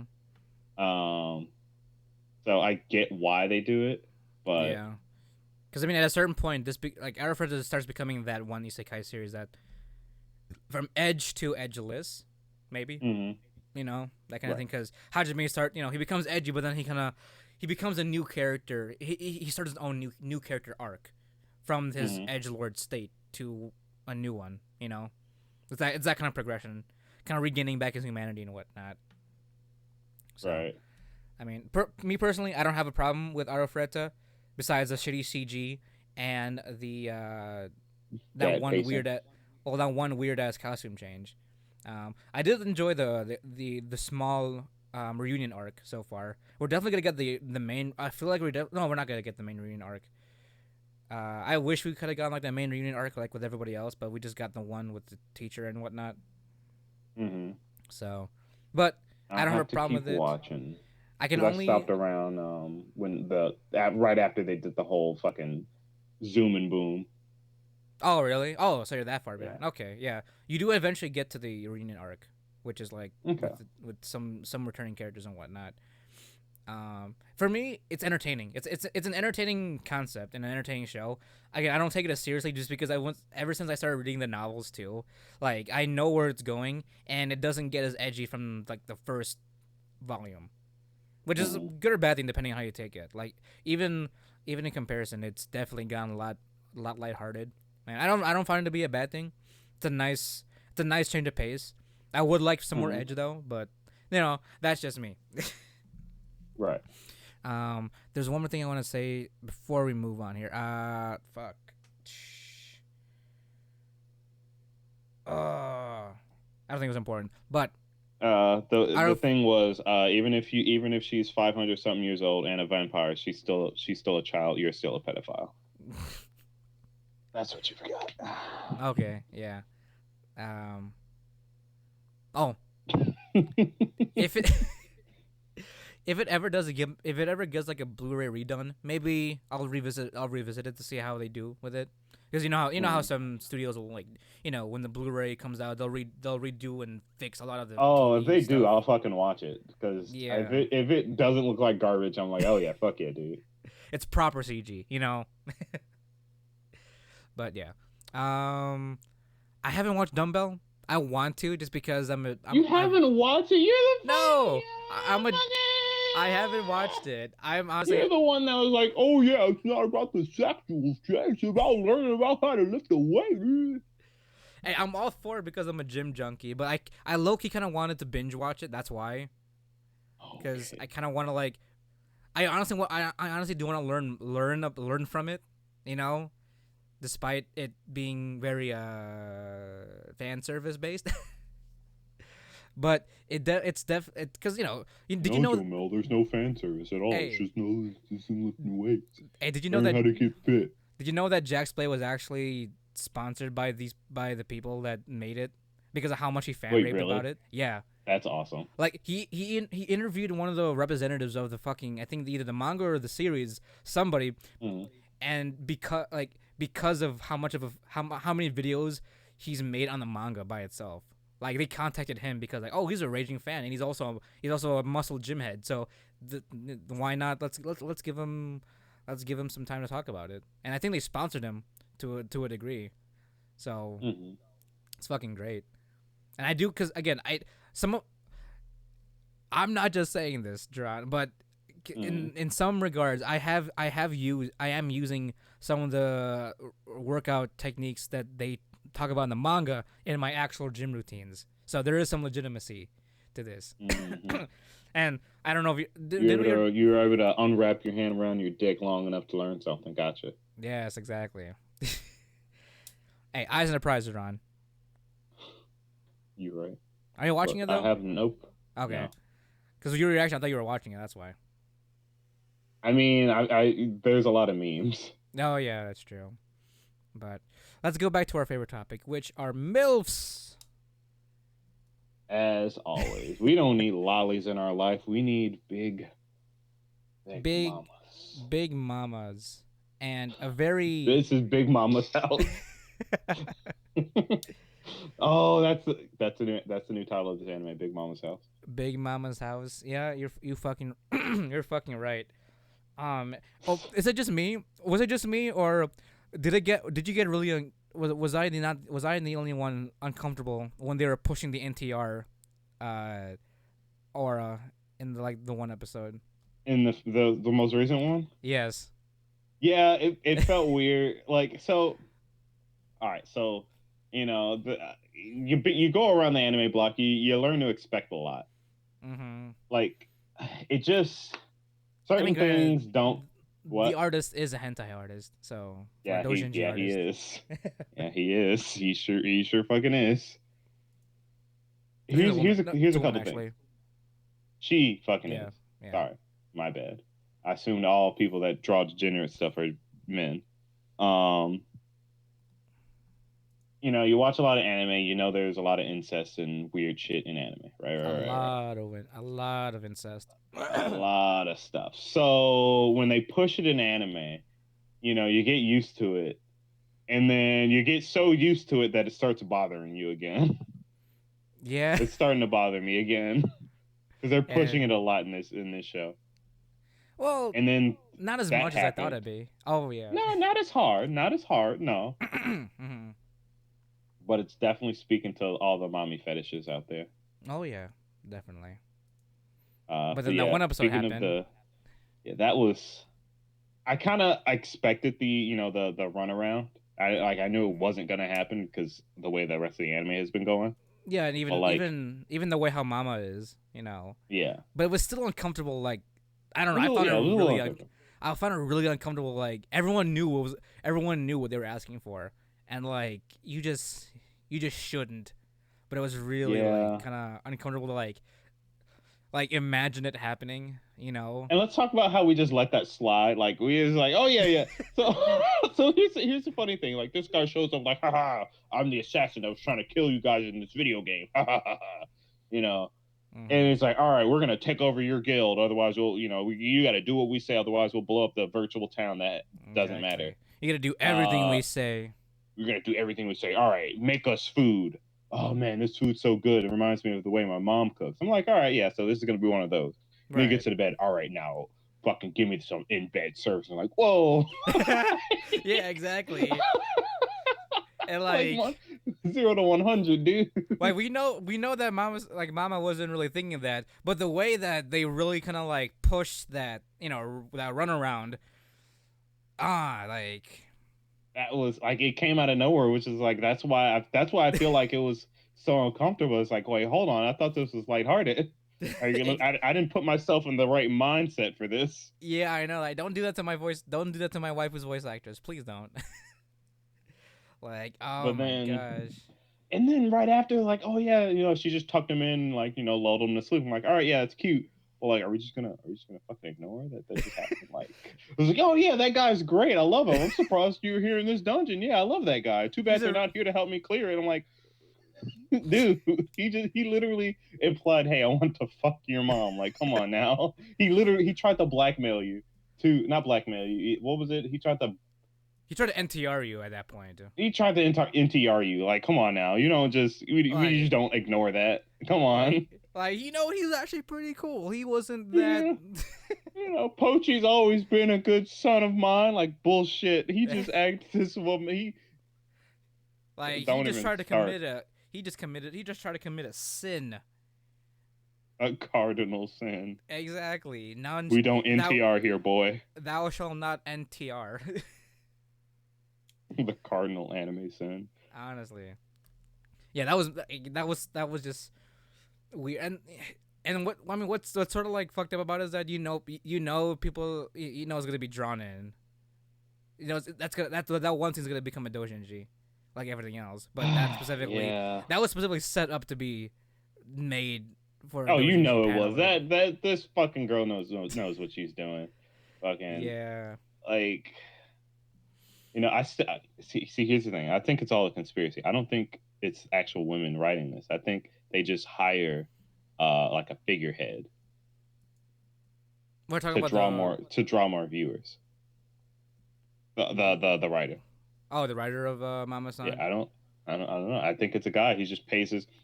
He's the shadow writer. The writer's probably a girl. I mean a guy. I don't know because I'm talking about because the artist is a female. No. Art too. Oh, really? You think so? Yeah. I think it's a guy, and he just pays this woman to figureheads. Like, hey, you gotta watch all of my material. You have to know ins and outs and everything for this to work, and I'll pay you a lot. I'm like, and she's like, all right, I'll be your fucking figurehead. I wrote this anime. Sure, yeah, whatever. Have you ever seen her draw anything? No. I mean, that's a really bad argument, but I don't know. When the OVA of this comes out, Jarron, with that's gonna be uncomfortable. You want to talk about this lighthearted kind of sexual thing? It was like, yeah, this is fun, this is cute, and then fucking One-chan's over here like, little boy, come here. Ara, indeed. I'm like, yo. Honestly, I'm not in the mindset for this right now. 2020 cannot come early enough. Oh God, but if you're not watching this, I mean, I get it. I understand why. Don't worry, the incest isn't super strong. It's censored. It's heavily implied in certain places. Yeah, it's heavily implied, obviously, but not that implied. It's a genuine love. I should say a romanticized version of a mother's love for her son. Yeah, and also like the rebellious nature of the son-mother relationship. Right. It's cute. Yeah. It's cute. It's nice. It's to a degree it's wholesome. Right. It can be wholesome. Though I do love Mamako, but my favorite character is Medi. Oh, She's such a piece of shit. I know. I was about to say that too. She's Like so shitty. she's my favorite character just because of like how much of a was a dark spirit she is or something. Yeah, she isn't fuck. She's a fucking bitch. Like I thought it was like, oh yeah, her mom. Like the whole time I was like, yeah, she's just upset about her mom. No, she's just. That's who she is when she's pissed. That's just who she is. She's just a fucking. Well, that's she's the thing. Just straight up a bitch, but I love it. That's the thing too. Like Medi's the kind of bitch where like if she knows that someone's fucking with her friends, she will fucking murder for her friends, or even like just imply that the other person's a piece of shit to a point where they put them in a mental breakdown with just words. Right. Well, like she's your home the bitchy homegirl. Yeah, exactly. There is one thing I'm confused about. Where's Porta's mom, and why have we not addressed that issue yet? So there's only really two theories that I think are valid right now. Okay. He's either Porta's an NPC and I missed that detail at the beginning, or she's Shirase's daughter. You know, I never thought about that. No, she's definitely not an NPC because she stated that she was a test player in the beginning when they met. Oh yeah, you're right, she did. So that's what confused me. Like, where's her mom, and why haven't they addressed that? Does she have to complete a quest or something? Because you can't complete the game until you complete with your parents or with your mom. Right. So, though with Shirase being her mom, I think she's just letting her daughter play. Maybe. Oh, that's true. I mean, it might be a stretch, but they both have that free spirit nature.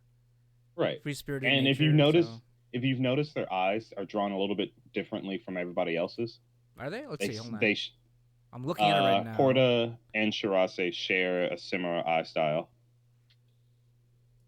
And there's the whole thing that Porta always gives people information about something.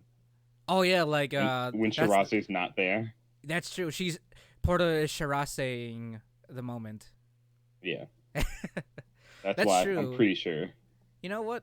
That might be kind of cool. I mean, yeah, she is the one like that points out like Mamako's skills like constantly. Like, oh, it's the famous Mama tuck in skill set. Right. Nobody else knows what that is except for Porta and Shirase. That's true. You know what? Now that I think about it, she is like very information heavy for being a porter, right? That's what her class is. Well, she's merchant. Yeah. So, I thought she was was she a merchant or was she like a I believe she's a merchant or a crafter or something like that. Yeah, because she carries a lot of stuff. I don't know if that's a characteristic for a specific class in like D&D or something. No, technically what she has is a bag of holding, if you want to go that far. Right. Where it can hold like a shit ton of items. Well, I'm not going to go into the details. Basically, it can hold a lot of shit, and it's just a regular bag. Right. It looks like a regular bag, but... Oh, wait, now I'm looking at the Mal description. Yeah, she's a traveling merchant. That's what it says here. Yeah.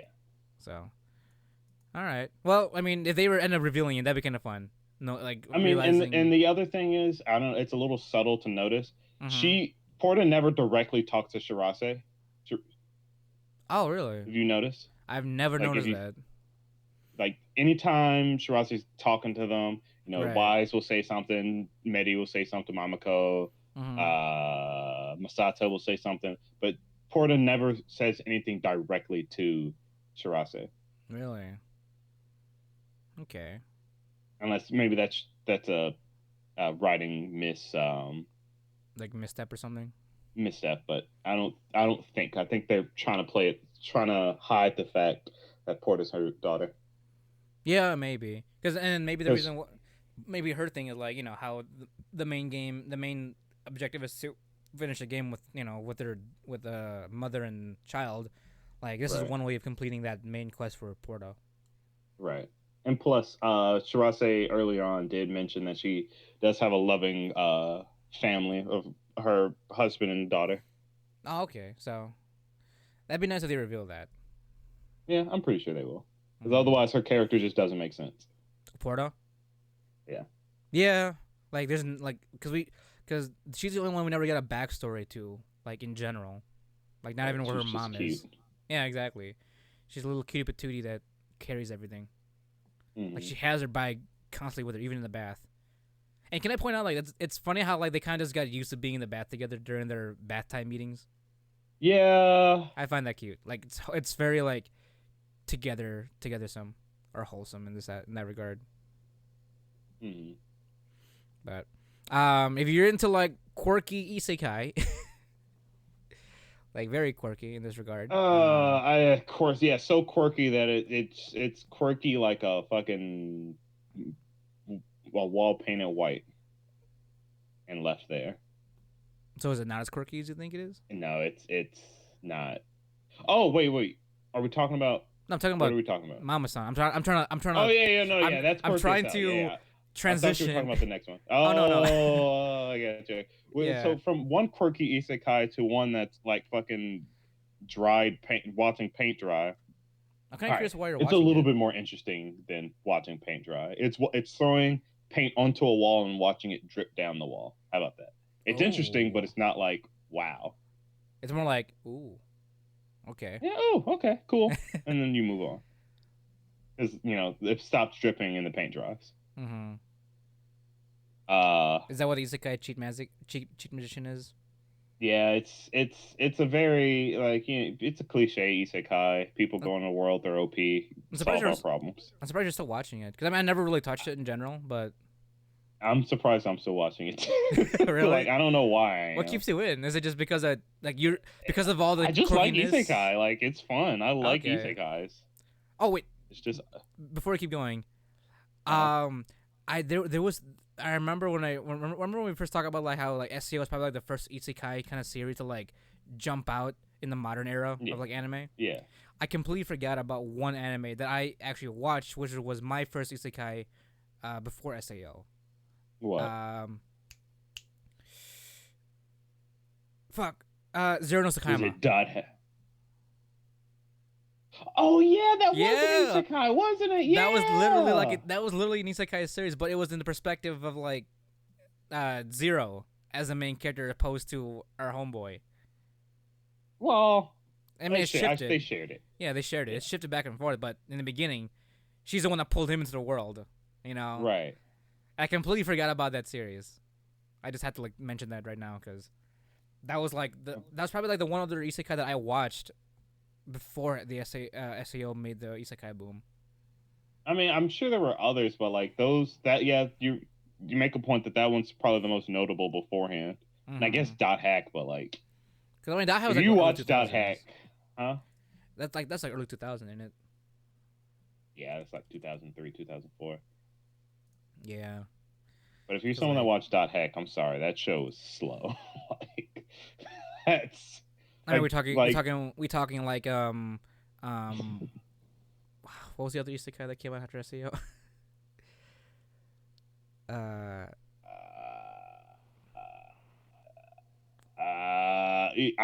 can't think of one. A Grimgar comes to mind. That came out after, but like it wasn't like there's definitely a lot of in between. The other one that was also popular, but was more technical based than anything. What's that one? What's that one where? No, that wasn't isekai. Never mind. Yeah, I'm trying to refer to isekai. Right, I'm trying to think of one. I guess ReZero was an isekai. Yeah, that came out. Oh yeah. Yeah, looking back though, yeah, Zero no Sakama, that was a 2004 series. Yeah, that's definitely right after Dot Hack in terms of isekai-esque. Yeah. Right. So, but that was good. That was definitely. I have yet to watch the final season of that. I gotta watch that. Boy, I remember. Actually, I'm pretty sure I do too. I don't remember at all what happened at the end. Because I remember when I first watched it, I was like, I like this concept. I wonder what this concept is like. I wonder what this is. And that was my first exposure to isekai. Because I like the idea, like, being transported to a new world and all that stuff. That was shit. Like, this is some pretty good shit. I wonder what this is. I wonder what this is. And then lo and behold, after SEO came out, like, isekai. Okay. Yeah. Thanks, Giguk Senpai, for spelling it out for us. Yeah, exactly. But to move on, Isekai Cheat Magician. I don't know if there's anything notable you want. Not really. There's not much notable about it. It's an isekai. It's two main characters instead of one. Yeah. So that's like the difference. Yeah, it's two people were isekai instead of one or a classroom Yeah, exactly. And or two you and best your friends. mom. Yeah, it's true. It's two best friends Yeah. or childhood friends or something, right? Yeah, they're childhood friends. They're gonna fuck eventually. Like, come on now. They're I like, don't know, Jarron. The childhood friend they're route never works they're out. tiptoeing around each other's dicks. It's not even Yeah, funny. as they always do. And that's never gonna happen in the world of anime. There's only a couple anime that Yeah. really cross that threshold. One of In them is my Shuffle. old age, I miss the days where I could see a couple come together and actually come Well, together. well, even in the old days, it didn't happen. Only Yeah, like I know. the only time I ever the one of the old days probably Shuffle. That's probably the only thing old that had that kind of Yeah, that's concept, true. and they actually ended up being together. Honestly, I'm probably just losing patience. Patience. I'm like, come on, get together, fucking do it already. Thank Now, you, Alfreda, for establishing our relationship in the first like what 6 episodes. yeah, yeah, which is nice, you know. Yeah, At least they're true. At least they're true to that, right. you know. And now we have Mama Son. You know, just fuck your kid already. You know, You're right. The mothers everywhere. if we're gonna go around that, if we're gonna go that route, and if you're gonna hire Pochi as the artist, you might as fucking well. I don't know what the fuck you're doing. I mean, you're How are you right. gonna have Pochi as the artist and not have someone fuck? Wait, her name is Pochi? Not top of the artist, yeah. Why did she name? Why did they have the fucking NTR dude's name be Pochi? Oh shit. What is happening? What is someone's gonna have? Oh, she's gonna draw something. Oh Oh no. no. I don't like this. I don't like that. How much would I bet that was Pochi? That was probably Pochi's idea in the manga or the light Oh, novel, maybe. I don't. Mm-mm. But anyway, Isekai Cheat Musician. It's all right. You're still watching it, It's so it's it's something. it's a 4 out of 10. Really, instead of the 5. No, it's not even a 5 because 5 is like, yeah, this is. I would Well, say Mal. Mamako's Well, like up. well, if we're gonna go with a Mal score, Mamako just beats Cheap Magician by like 20 points, depending on I don't know how these rankings. Really? Well, yeah. I mean, Just comparing the two. I mean, I honestly don't fair go. enough. I honestly don't go with the rankings to a T. To be honest. It's hard to because I've seen a situation where this entire new show that I've never seen before was like Chinese or something. Yeah, we were talking about it actually, weren't we? I think I remember mentioning it. Yeah. But yeah, there was this Chinese 3D show, anime, whatever you want to call it, that hit like top 50 out of nowhere. I've never heard of it. Oh So I really? looked into it. It has like 200 episodes, Damn. and the only reason why it got up there is because like 18 people highly rated it. Oh wow. They just shoved it up there because of its base numbers. Okay. So that's why it's hard to trust this. Granted, 94,000 people have watched Isekai Cheat Magician and rated it, I guess, as they felt. But Mamako has more people, so I don't know. Yeah, I don't know. Excuse me. I don't know. And we're not going off of these rankings. We're going off of our rankings, but you know. Yeah, on my own ranking, I give Isekai Cheat Magician like a 4. Mamako's more would be more like a 5. Where it's like, Alright. yeah, this is fun. It's not great by any means, but it's Right. enjoyable. True. Isekai Cheat Musicians, like I'm just watching it because it's I don't know. I'm a little invested in what's going on. The mindless isekai binge. Yeah, it's pretty much. It's like it's a show. Yeah. Right. Exactly. But if you want to talk about fucking, Yeah. You want to talk about how nervous it is about fucking man? Like so. adolescence, virginity, something I could relate to.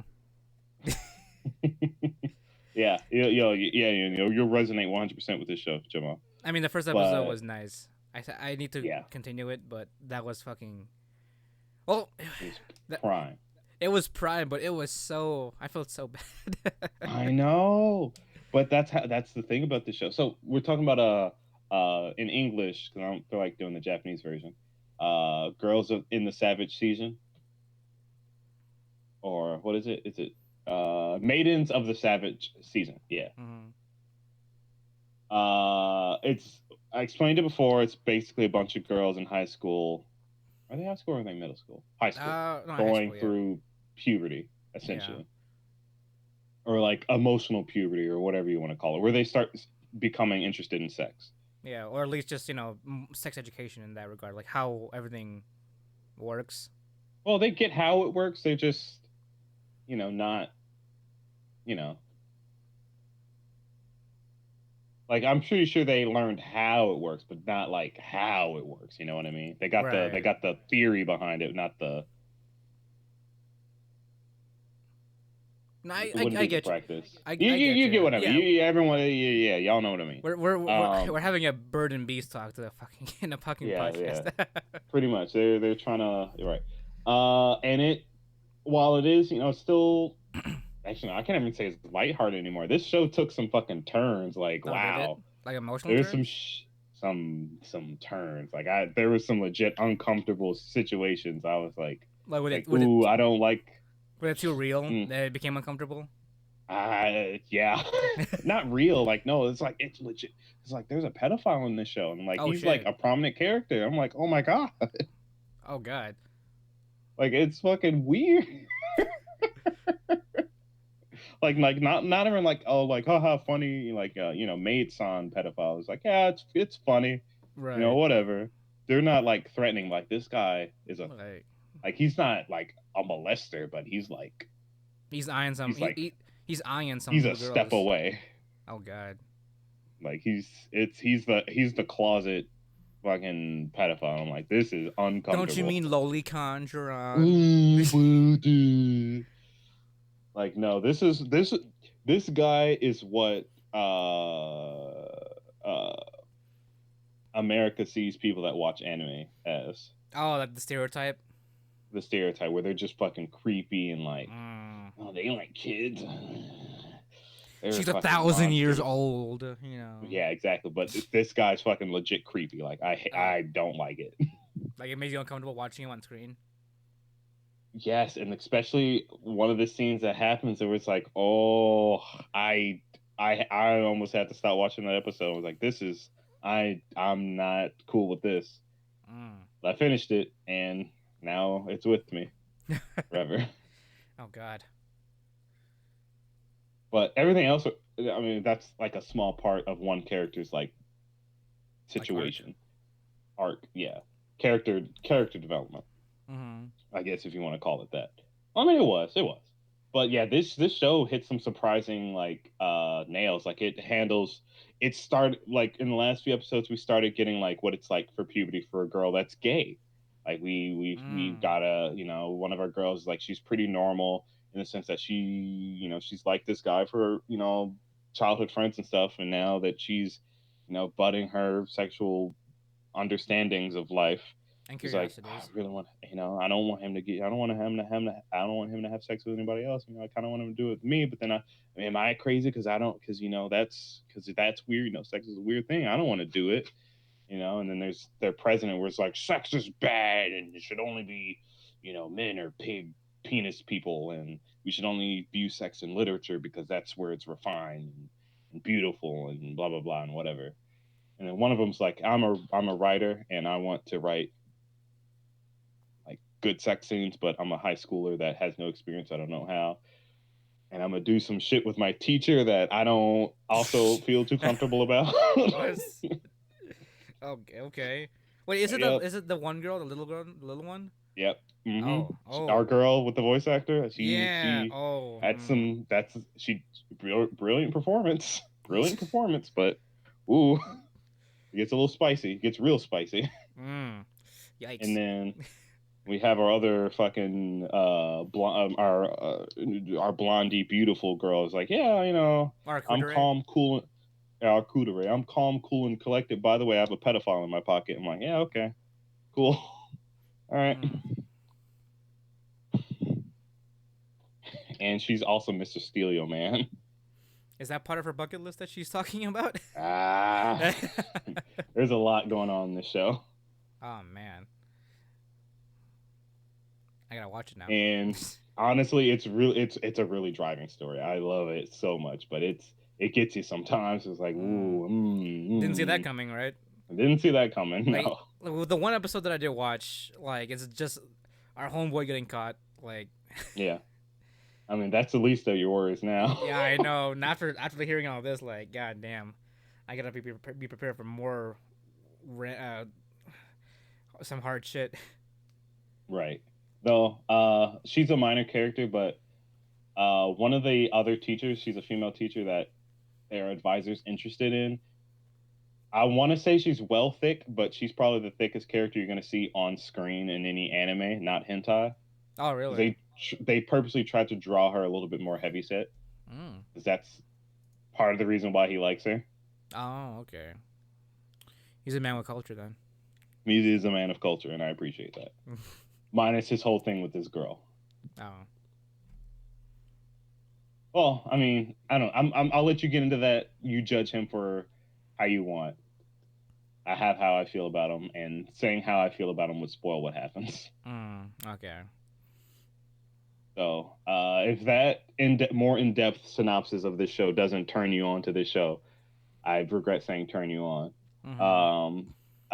It's I don't know. It's legit. Like it gets there, and it's weird. Mm. But yeah, it's good. It's fun. I enjoy it.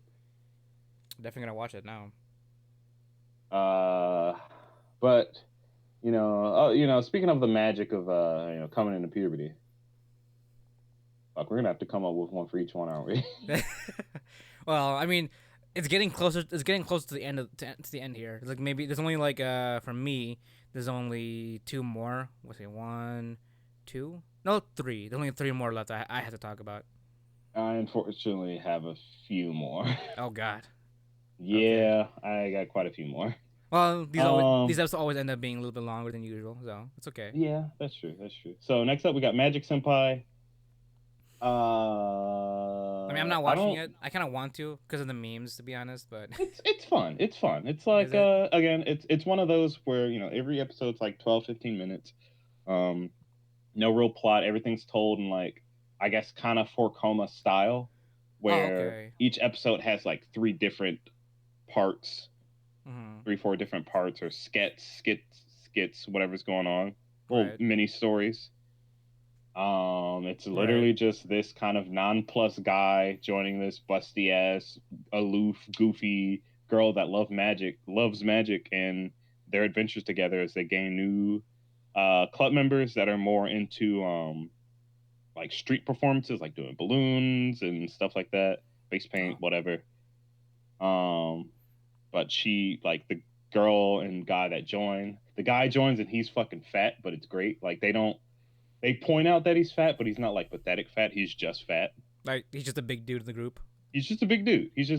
It's kind of weird because like how like those serious anime characters where they're like our eyes are kind of sharp and they kind of have a plain look on them. Right. Like imagine that, but like a fat face around that. What? Like Oh. just a fat head surrounding it, fucking man boobs and everything. But like he's cool. I love him. He's a really good character. Okay. And then there's his sister who's like straight up. I will like ooh. We talked about incest earlier, Oh. and Wait. What? she roots Wait. around Whose in his sister? trash for his tissues. Wait. Whose sister? The fat guy's sister is like straight Oh. up Oh. like Hmm. 100% on his dick. Like she roots around in his trash for his tissues. Oh my gosh. Yeah, she's that deep. Mm. Other than that, she's like a standard gal type character. Okay. It's always the gals. You never Yeah. expect. They got that little thick boy craving. So honestly, my favorite character is like their next door neighbor, who's president of the chemistry club. She's got like long dark green hair, and like shark. She got shark teeth Mm-hmm. for some reason. I don't. Usually that says something about a character, but she just has shark teeth. Right. Well, She's just she's just adorable. Magic Senpai has a fang, like that Yeah, constant fang. So. right. Her and the gal have the fang. Oh, okay. But like I don't know why it's like she barely has any screen time, but she's just fucking cute. Maybe it's the glasses, but Maybe. she's like Normally, I love, I'm a titty man, but Mm-hmm. Flat Chan wins this round. It's probably the it's part of the Megane kicking in. Yeah, the Megane fucking hitting me hard. It's a combination of the Megane and the shark teeth. It just gets me. It's an uncommon combination that you're not Yeah, used to. right. So Yeah, like so trying new she flavors. she she takes my cake. But yeah, it's a fun little watch. Like, it's fun. It's funny. It's etchy. You like titties. You like magic. You like just something nice and calming to watch. Mm-hmm. That's your deal there. Okay. It recently finished with no real like, oh yeah, this is the ending. Yeah, it just ended like, oh yeah, it's just a regular episode, and that was the last one. Oh, okay. That's one of those Um, melancholy kind of endings. yeah, Okay, it's almost I mean, like maybe they'll do something extra. yeah, they I might don't do know. like a OVA or something. Hmm. Because it's also a manga, so if you guys like it, you can always keep reading it afterwards. I might. I probably won't. Never mind. um, but to accelerate this even more, you like that? Oh, oh, oh. By the way, guys, we're using my anime list to to go over the list. I did not like that at all. To accelerate this. Uh, God, I hate you. All Next right, up, go on. next up we have here is Toaru Kagagu no Accelerator. I mean, what I to be honest, I don't. It doesn't impact me as much as like Index does. Like Mm, the whole conspiracy behind this one is mostly just like like another like bunch of science gangs that are trying to, you know, do some be shit. do some shit and be better than the current government. So My science is better than your science. pretty much, yeah. So, um, I'll say this much though: you don't need to watch Index or even Railgun to like really need to understand what's going on here. It does a good job of like kind of just giving you an idea like who Accelerator is. Like he's probably he's some hot shit that you don't want to mess with, Mm, and people around him don't like him because he's a powerful dude. That's it. And mm, and he's got a loli that follows him around because of reasons. mm. So. Fazra's watching this. Oh really? Oh nice. Yeah. Well, but it's definitely not something. It's not something that you need to have prior knowledge of, which is a good thing because God knows that Index and Railgun have shit ton of lore you'd have to like pre-understand to get why certain things happen to certain characters. So I'm glad they didn't take that route with Accelerator. They kind of just threw in like a bunch of like new characters in a sense because the only returning characters are like Accelerator, Last Order, and like some of the police people. That's about it. So Mm, it's a good thing. And if anything, this is more so like a giant like fan service to Accelerator fans. right. So if you liked Accelerator as a character, and even after when he became a good like a better person, this is definitely the series because this is after his accident when he saved Last Order from and Railgun, and it kind of just Mm, centers around his own little character arc. Walking around, kicking ass without barely moving a finger. mm. So it's definitely, I mean, it's definitely for the Railgun or for the Index fans. So I mean, more Index the better. Oh yeah, of Or course. more characters from that series the better. I mean, I do prefer the sciencey part, which is the Railgun and the Accelerator series, than Index, because Index does a lot of religion and all that shit. I'm like, you have to like go to 3 tiers of like religious lore to like understand what they're trying to get and try to understand what Zeus they're. once said that Muhammad was a bitch, and it just, And he created the right it hand gets, of God to expel all the heathens it using just kind of. magic and fire. And who's this girl? Oh, she's Index. She carries the entirety of the grimoire. She is the living embodiment of the magical grimoire of all the spells in the magical community, which is true. That's who Index is. She's just a giant grimoire of spells. That's her thing. I still don't know. I still don't get. I haven't watched the third season. I have watched the third season, in the beginning, but I got lost so quickly. I had to rewatch like the last 2 seasons again. So much. There's so Fair. much fucking lore. Like this is like almost Fate level sometimes. So I don't think Accelerator's anything is ever gonna get Fate level. probably not, but Index does damn well try. So luckily Accelerator is not. It's easy to watch, nice and good chunks. Accelerator is a entertaining dude. He's just the edgy teenager that happens to be very powerful with a little sister Loli that follows him around that talks in third person constantly. Mm-hmm.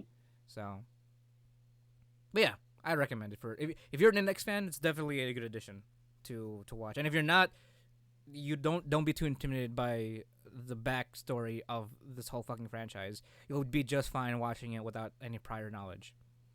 Good. Just watch a white-haired edgy boy be edgy. Yeah, pretty much.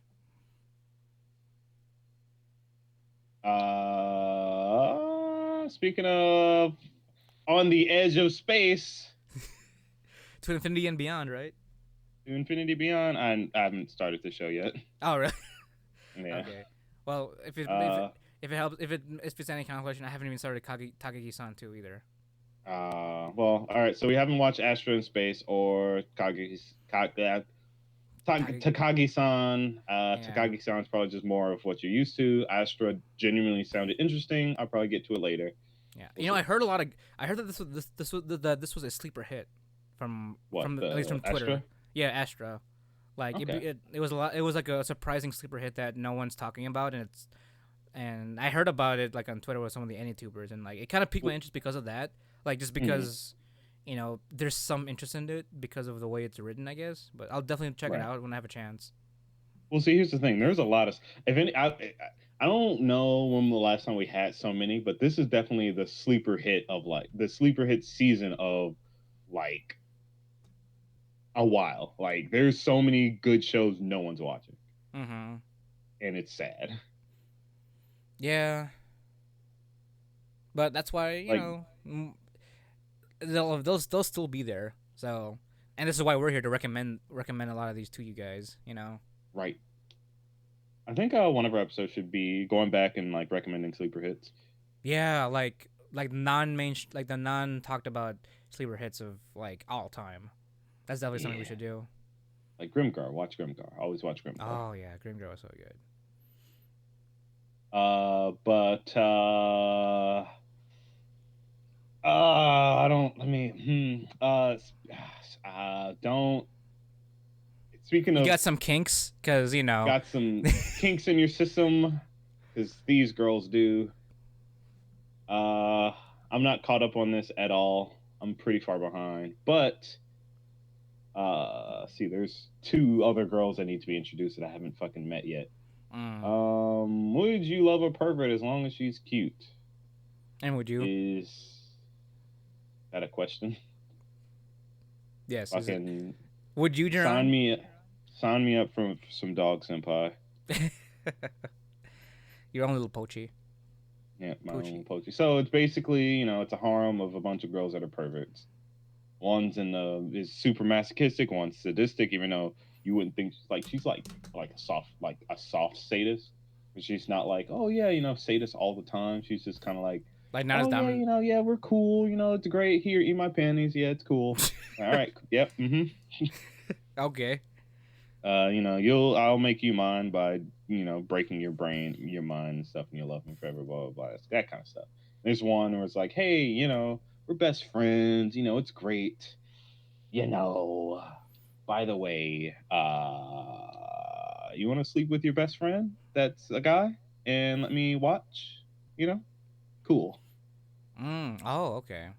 Yep, she's super BL. Mm. And she now plans to. I last left off where we learned that she's super into BL, and she wants to cock block him now, so that he will end up with his best friend Oh wow. or his best guy friend. So that's happening. And then there's his little sister who has something going on. I don't know what it is yet, but we'll see. I'll see. I'm gonna finish this one because I do like it. It's fun. And there's two other characters that haven't been introduced yet. But if you lighthearted at you. That's all it is. Okay. No need to Well. be censored, luckily. Okay. Or Well. unluckily, I don't know. Well. But if it's for my daughter, even I defeated Demon Lord. So. Come on now. You could have did speaking of shielding your kid's eyes. Oh, what do I have to say about Uchi Musume? It's. I'm sad that it's done. That It's. I don't want kids, but you know, people in Japan do. I guess they have to fix that kid problem. they But need to have kids. this is like, this was my wholesome series of the season. Like Hitori Bochi was the last season, and Uchi Musume was definitely mine. Because this definitely does not surround. It doesn't surround or surround Dale as a main character. It definitely surrounds definitely centers around Latina. You still can't get past his fucking name. Dale. Dale the adventurer. I love it. Such a lame. It's such a normal name. It's like if his name was just like Bill. just the normal names: Dale, Tom, Steve. Like, I almost wish his name was Steve. That would be. I would have watched it if his name was Steve. Oh, you're not watching Steve it? the adventurer, huh? You're not watching it? No, I wasn't. I'm still scarred from Usagi drop. Oh, really? I mean, it's not Yeah. gonna. It's not going that route. I don't know that. I don't know that. I've watched everything up until from episode 1 to 12. Look, It doesn't go that route. yeah, neither did Usagi drop until you look at the manga or light novel or whatever the hell it was. What manga? You don't know. I read Maybe the manga. maybe demons age faster than humans, and you're gonna like, let me suck your dick, Dale, because fucking I want to ruin everyone's hopes and dreams. Like, let me suck your dick, Dale. God, that's such a lame name, Dale. I'm sorry. I'm fucking insane. I'm making myself laugh. Fucking Dale. Oh my god, Jarron, if you ever get a pet, if you ever get a pet, you should name it Dale, just so that it'll just bring you joy every time it comes up. Dale, can you come over here? It just kind of like hops in there and shit, all normal and shit. It's gonna be a pit bull. Like, it's good. Like, I don't want to like this intimidating fucking big ass muscle bound dog and name him Dale. Oh, what's his name? Dale, the pit bull. Like, as I was saying. Go on. Sorry. So as I was saying, again, this is the entirety of the season, Jarron. If you want something wholesome and just something cute, this is definitely the one. Like, I don't know about that, Jomel. Why? I've started watching a different one that's pretty fucking wholesome. Okay, well, we'll get to that. We'll get to that one, but because Uchi Musume, it centers around Latina just growing up. You know, Dale's around there too, yeah, obviously. But like, it's definitely centers around like her, growing up and kind of accepting that people actually, care about her and shit because of her background. Because she was found in the middle of a forest because she wasn't abandoned, but her father died in the forest, and his last wish for her was to live and shit. And she just wandered around the forest until she met Dale by accident. And then from then on, even Dale has had a character arc for himself, like. It's never really showed in the anime, but he was a real edgelord before he met Latina, because he's one of the most like top rated adventurers, like one of the most skilled, like even to a hero status in terms of his skill and ability, to the point where like even the capital has recognized his abilities as an adventurer. So, but he was also like a real edgelord. Like, he never smiled. He was always serious and all that shit. But the moment he met, and took in Latina as like his adoptive daughter, like, he's lightened up so much, and he's the doting kind of parent character, always kind of looking out for her, trying to make sure that she's always looking cute, worrying about her future and like like the boys that she might end up encountering and and later in life, that kind of stuff. Right. But but also like focuses on Latino's growth. Like she grows from like a little tiny demon babby to like a cute little demon waitress in the fucking guild tavern. So she makes friends. She even goes. I had to like go through the fucking heart wrenching episode of the incident chapter, which is like, that was probably the most I ever got when it came to serious tone, because like that's when it dealt with like, I guess, like prejudice and racism in the series, because like demons are, the demon race is like regarded as like like just a terrible race because of like the past demon lords and even the current demon lords in their world. So they're just kind of prejudiced against. They just have some prejudice against them, and during the incident episode, like Latina was no different than any other demon, and that was a really hard episode to watch, because you not only did you see the prejudice put upon her, but like the self-reflection you would see in Latina's face, and trying to like piece together like what was wrong with her existing with and living with Dale. Like, is her existence itself like a sin? Is she not allowed to be happy because of her race or her origins? To a point where like she gets into like this depressive state, and close to suicidal as like a fucking 8-year-old. So, and right, that's why I don't want to watch it, because I don't want to see fucking... That was just one episode, for one thing. Yeah, one episode too many. But it was a beautiful episode too, because it was that same episode, it revealed to Latina that her being a demon has nothing to do with her existence. It's the people around her still love her regardless of what she is, and they care about her, and they especially care if she's around or not, especially with Dale and all of her friends. There was a heartwarming moment where like one of her best friend, like new best friend that she made, like she slapped the shit out of her, saying like, how dare you try to like try to take things in your own hands and try to feel like you're fixing a problem. Like, we're here for you. It was a very heartwarming moment in that one episode, and it's great. It's really great, and it's like it is heartwarming, and it sometimes, I mean, it only went down that one episode, because then it drifts on to the whole thing where like Latina's worried about like, oh, is she gonna end up being alone, because her main fear was like being alone again, because she was left alone when her father died, and she doesn't want to be alone anymore, because if Dale dies and she has nobody, and she feels like she has nowhere to belong, not like before, because she was cast aside.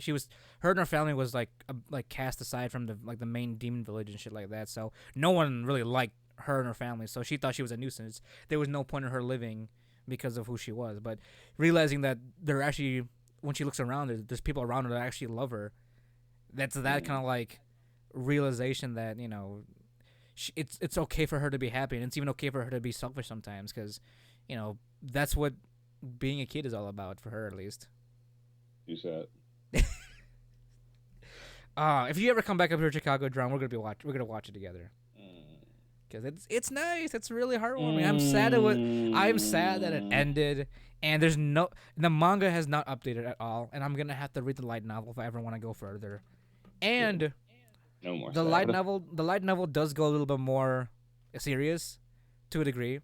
Don't kind of hear it, because like, it's serious. Like, it's serious to the point where like the title starts to make sense. Like, if it's for my daughter, even I defeated Demon Lord. It actually goes that route.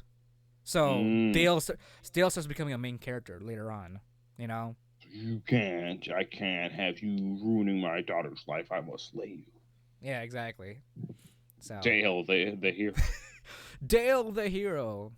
Hey, he's a very prominent adventurer, Jarron. Respect the Dale. Lame. But speaking of endless legends,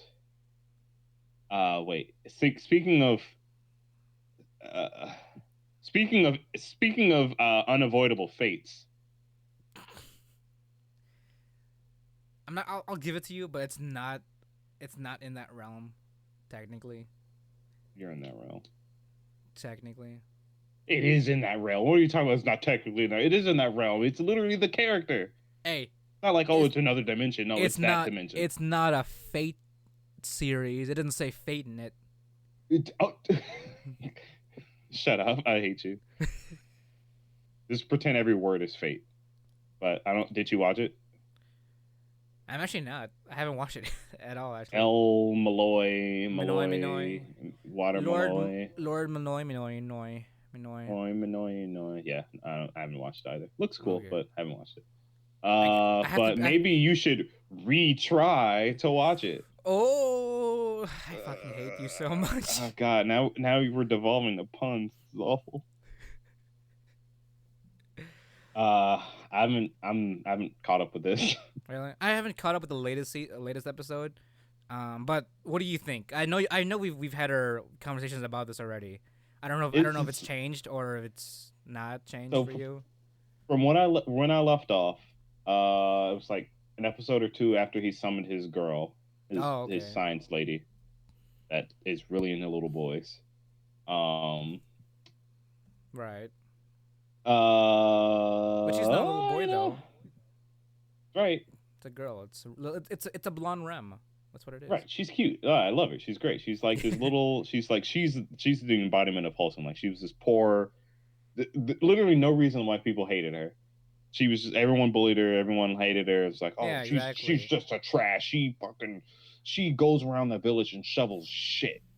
She cleans up the village. She actually does a really helpful thing. Is that her fault? Fucking throw shit at her because she's a piece of trash. I kind of wish he burned the whole village down.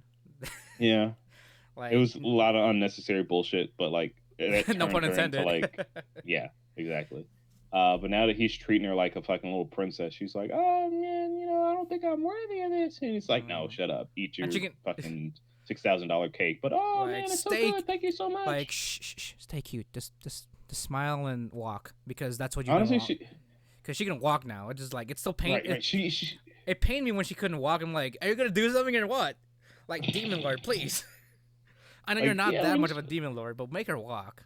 For the first fucking couple episodes, anytime she walks, she had a little limp. I'm like, oh my God, like she's like a lost fucking broken puppy, and you're like, oh yeah, let me just smoke a cigarette out the island. Yeah, like I'll just smoke a cigarette first. Alley.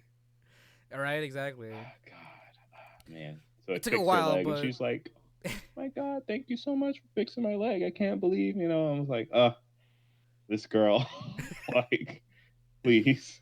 Yeah, exactly. Like, you could have fixed your leg earlier, but that was just like, you should have fixed it earlier. That was my complaint about that. Right. So I will say my favorite character in this show is that one guy, the trap. Her. Him. Or him. Or I guess okay, fair enough. Well, he identifies as a her. Yeah, he does. Whatever they want to do. But pretty boy mage. Pretty boy mage, where he's like every time they talk, it's like, oh yeah, or anytime he talks about the demon lord, it's like, oh yeah, like they're pretty great. I hope they get great up in this ass. Like, oh, like damn. Like okay, like, at least he's upfront about it. Like he's upfront and like, respect. 0 to 100 real quick. Like demon lord, shove your thing up my ass. Like like like whoa, all right, like, cool. Like there's a lot of holes I want him to fill. Like okay, like do you, dude? But yeah, shit. Time and place, I guess. Not in the middle of battle. Hey, dude. Hey, look, I'm not gonna knock you for fucking trying to get your freak on. Do what you got to do. Mm-hmm. He's entertaining. He's fun. It's fun. He's so far my favorite character. I will say though, I do like the main character, Kunai's voice actor. Like he does a good job being like that gangster, like that kind of mafia gangster boss dude. Yeah. Until he gets goofy, and then it kind of ruins it. But yeah, well, isn't that mostly his internal monologue? Because he's still a player. He's just trying to have the persona of his character for the most part. Right. But it is. I am enjoying it. Even though I haven't caught up with it. But I'm hanging in there. I'm surviving. Which pulls us to the next episode. Or next anime. Are you lost? Are you lost, Jarron? About I am pretty lost. I'm lost in the sauce. It's about these four high school girls. They're all busty and thick that get stuck on a deserted island after their plane something crashed. Yeah, after their plane crashed, and now this pretty rich girl, this tomboy, this science girl, nerd, and Survivor Chan, or Bear Girls Chan, I'm sorry, Mm-hmm. have to work together to survive on the island.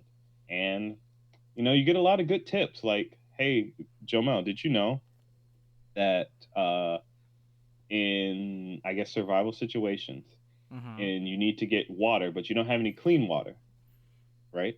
Right. You can still intake the water. You just have to do it. You just have to sanitize it a little bit, enough, and you can consume it through your butt because um, your colon can still absorb water without it going through your stomach, so you don't like end up with dysentery and shitting and vomiting yourself to death. John, can you explain to me how you do that? What do you mean? What do you So what do you from mean by what your they what do you mean by your butt? Like I'm trying to picture. I don't know you, what you mean. so Okay. in one of the most recent episodes, they had to save one of the girls from an island because she drifted off in this like bamboo little raft. Mm-hmm. And Survivor Chan went to go save her. That she forgot to bring water, Mm-hmm. but they found a cave with like bat guano everywhere. Okay. But like the cave had connected enough rainwater at the bottom to be, fill a bottle that they found Mm-hmm. washed up, but they couldn't obviously drink it because shit, right? Right. So you know what Survivor Chan said? She's like, all right, we're gonna die if we don't intake any water. So I need you. This is what we're gonna do. You're gonna put it up my butt, and I'm gonna put it up your butt. The colon can still intake water, So like but the only way to do that, they shove the no, no. no, they didn't explain it. But I have a theory that, you know, to open up your butthole even that much, you have to like it still has to be trained a little bit. So just shoving a bottle into your butt would like hurt you. It'd probably make you bleed and stuff, and you definitely don't want that to happen when you're shoving shit up your ass, Right. like Okay. literal doo doo water. Okay. So she's like, all right, you just need about what was it, 12 milliliters, and that's about 5 mouthfuls. So I need you to put this doo doo water in your mouth and blow it up my butt, and I'm gonna do the same to you. Oh. Oh. Yeah, and that's how they survived their trip back to the island. And they drunk it. Did they drink the water back? Did they upchuck the water back from their colon? I Is mean, that they how didn't that show what works? happened after. They didn't show what happened after it went in. They Oh. just we just know it happened because the other girl Oh, you know was what? real upset about it. That I've been seeing a meme around with one of the characters' pants fucking down or just Yep, bent over. yep, That's what that was. yep. And I'm pretty sure the line was, "Now you need to use your tongue to, you need to use your tongue or something like that." What is that called? I'm kind of curious about this now. I don't remember what the practice is called. It's probably not the safest thing to do, but Probably if you're gonna not. die of dehydration, you might as well try something. But yeah, you get a whole bunch of helpful tips like that. I mean, survivalist tips? Yeah. Yeah, I mean, some of those are legit. I mean, they kind of gloss over a lot of stuff, like how to set up traps and stuff, like Right. specifically how to make one. But visually, you can probably come to understand it. And, there's a lot of good tips, Mm-hmm. like blowing doo doo water up your butt. But I mean, it's not just like all literal Survivor. It's like, it's cute. It's supposed to be a moe anime Right, but with where the these little. girls try to comedy survive and shit like that. Mm-hmm. But Survivor Chan is not above. In fact, she was raised essentially in survivor situations where her dad is like always traveling, always putting them in like camp, like these dangerous situations to survive in, to learn. Like it's for fun, basically. Like it was him and her like daddy, father daughter bonding time. Right. So she's like super used to all this, but she has to teach them how to do it.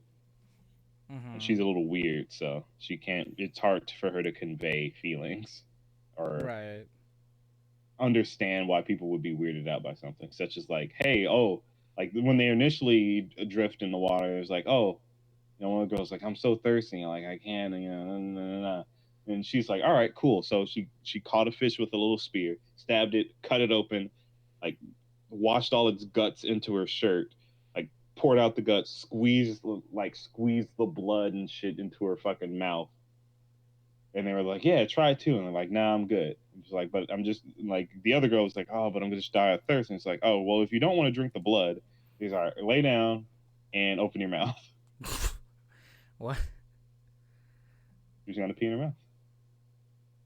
She's like, well, it's not a it's it's sterile, so I guess you can. Oh But man. yeah, Very Bear like Grylls. Bear Grylls in the anime. Bear Grylls the anime.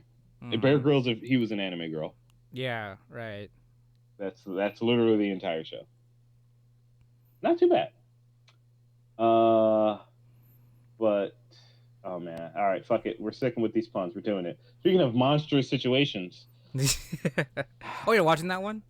I am. I didn't. I'm not caught up yet again, but Mm-hmm. so far, um, the Bandit Sacred Beasts. Mm-hmm. It was doing kind of a monster of the week kind of deal. I think it probably still is. I kind of hit the mid climax or the rising point of the story, where like we got face Mm-hmm. to face with the main villain again. Right. Um, it is. Didn't take the direction I thought it would when we initially talked about it. It's definitely not bad. It's interesting. I'm following the story Mm-hmm. well enough, but it's like the fights are really cool. Nothing's like stupid, lame CG, especially since they have giant monsters. They don't CG, and that's really I'm proud of them. But it's just kind of surface level. It's not deep in any real way outside of, oh, my old military combat squad's turning into monsters. I'm gonna go kill them so that they don't hurt themselves or anybody else anymore, Mm-hmm. and that's it. And then I'm gonna kill myself afterwards. Okay. And yeah, that's it. Oh. Oh, and there's a little girl's following me around because one of my old combat dudes was his daughter, and she wanted revenge, but now she's seeing what I'm doing. And I mean, I guess that's the deep part. Is like, oh yeah, silencing your old comrades because you owe it to them to end their war. Right. Okay. So it's cool. I do like it. It's a nice show. It's a good show. It's a good show. Good action, nice story progression. As far as I saw, a solid watch. It does deserve. I would say it deserves its 6 out of 10. Okay. Maybe even 6.5. Yeah, it's at 6.5, over a little bit over 6.5. It deserves that, I'd say. Mm-hmm. Okay. Um. Well, going to a more, arrested development of this podcast. Uh, Are you watching this too, Jomel? Are you watching this too? I am watching Copcraft. I just recently started watching it, It's and good. I got into it a lot more than I thought it'd be. I know, right? Like, Like, oh man, speaking like, of sleeper hits, this is one of them. Like, fucking. mm-hmm. I haven't heard of. I haven't like all over Facebook. I've like been browsing a lot of like other places. I just haven't seen people talk about Copcraft. Yeah, I know, honestly, and I like how they brought in the same voice actor for Kunai, for the main Mm-hmm. guy in this case. Yeah. I noticed that. He's got that, retired, like not retired, but like he's got that, sick of his shit cop voice and all that stuff. Fuck, And like then that's his whole personality. Fuck yeah. yeah, exactly.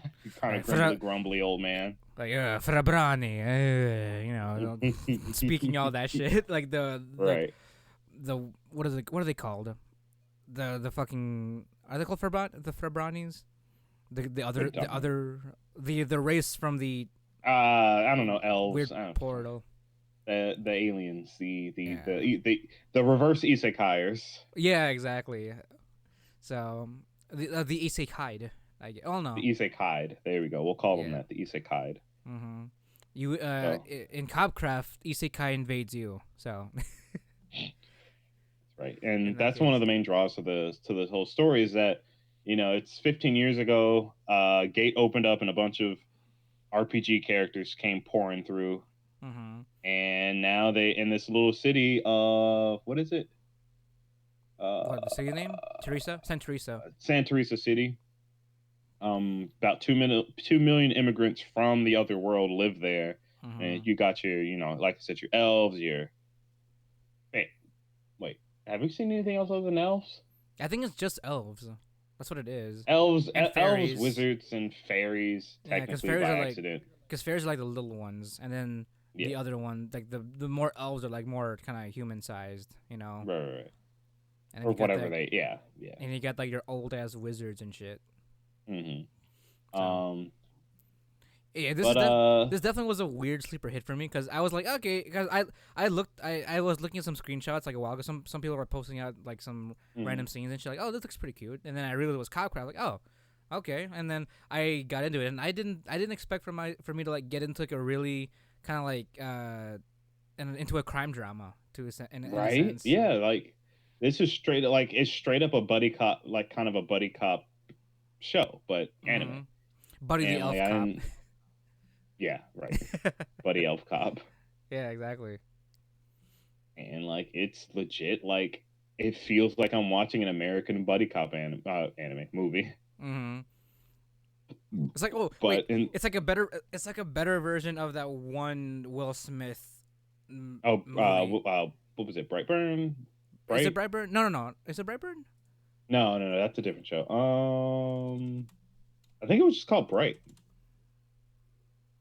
Oh yeah, yeah. Brightburn was a horror movie. Bright Yeah, Will Smith. I spelled Smith wrong. Yeah, it's just Bright. okay. Yeah. It honestly just feels like a better version of that. Or at the very least, an anime version of Bright. You Hmm. know, instead of Will Smith, you have You have an Mister. equally disgruntled Yeah, equally. a detective old cop. Exactly. So Instead of a ugly ass orc dude, you got this cute little fucking elf girl. yeah, exactly. Talarna.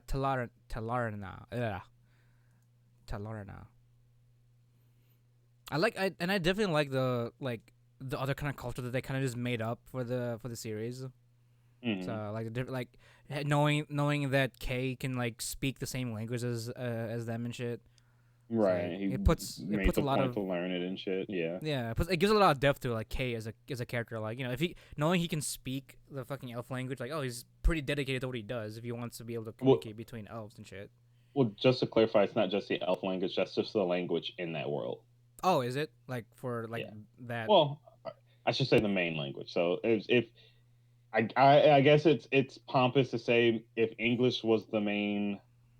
All right, no, it's anime. If Japanese was the main language of the anime world, then Mm. whatever that language is the main language there. Oh, Obviously, they okay. probably speak other ones, but Like that's different the main dialects. one. Yeah.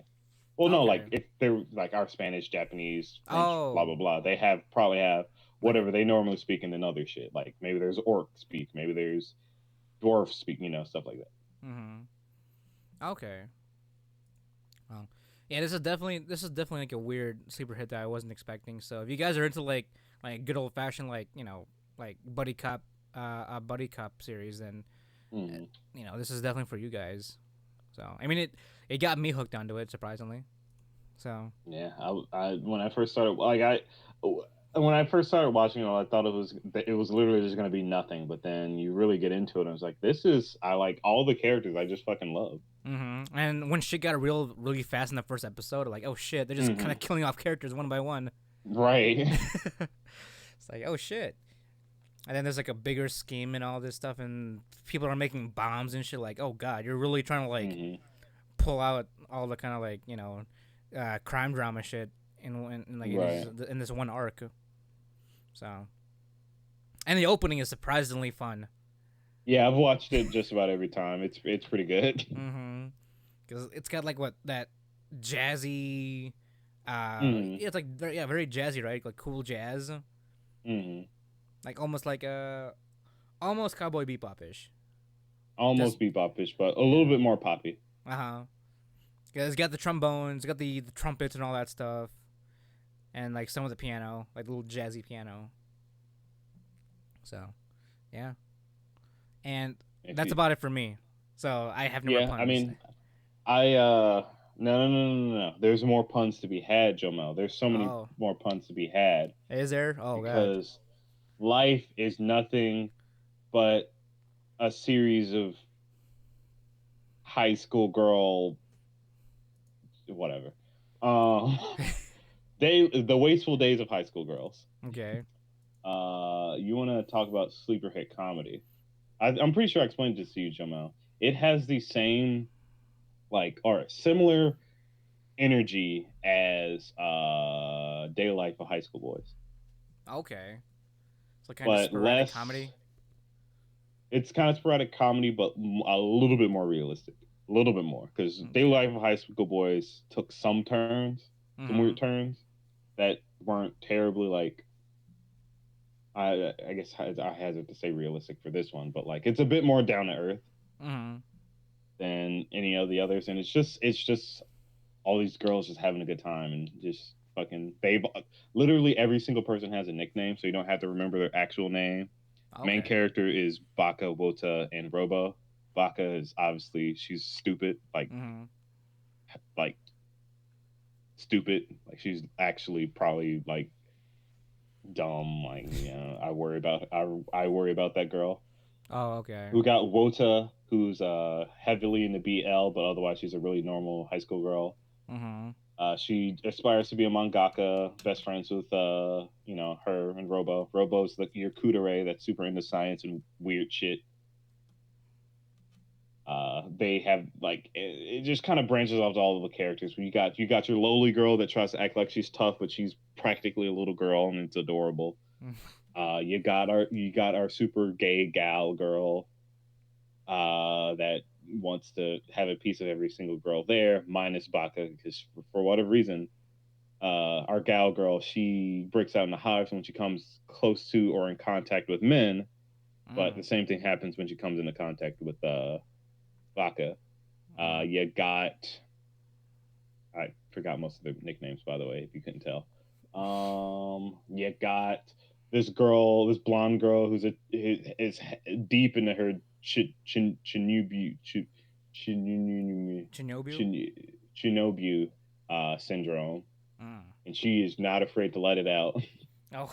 Oh at God. any time. Is this Especially, is it as cringy as well, it seems? oh yeah, no, it's real cringy. But like she turns it off when shit gets a little bit too real. Oh, Like when okay. it's actually kind of funny. Some of my favorite scenes in the show is when she's bullshitting her teacher, and she's like, "Yeah, like so yeah." I will never do it justice, but she like wrote down that she wanted to be like the dark wind or something in her, what class I want to choose in the future. I want to be the dark wind or whatever. He's like, Oh, you like need to write down the career the sheets. career sheets, and she's like bullshitting him for like 10 minutes in story, and teacher's like, maybe instead I'll just go to your parents. In fact, maybe I'll just go to parents and act. And she immediately is like, yeah, I choose science. Okay. Like she knows when she But shouldn't fuck around.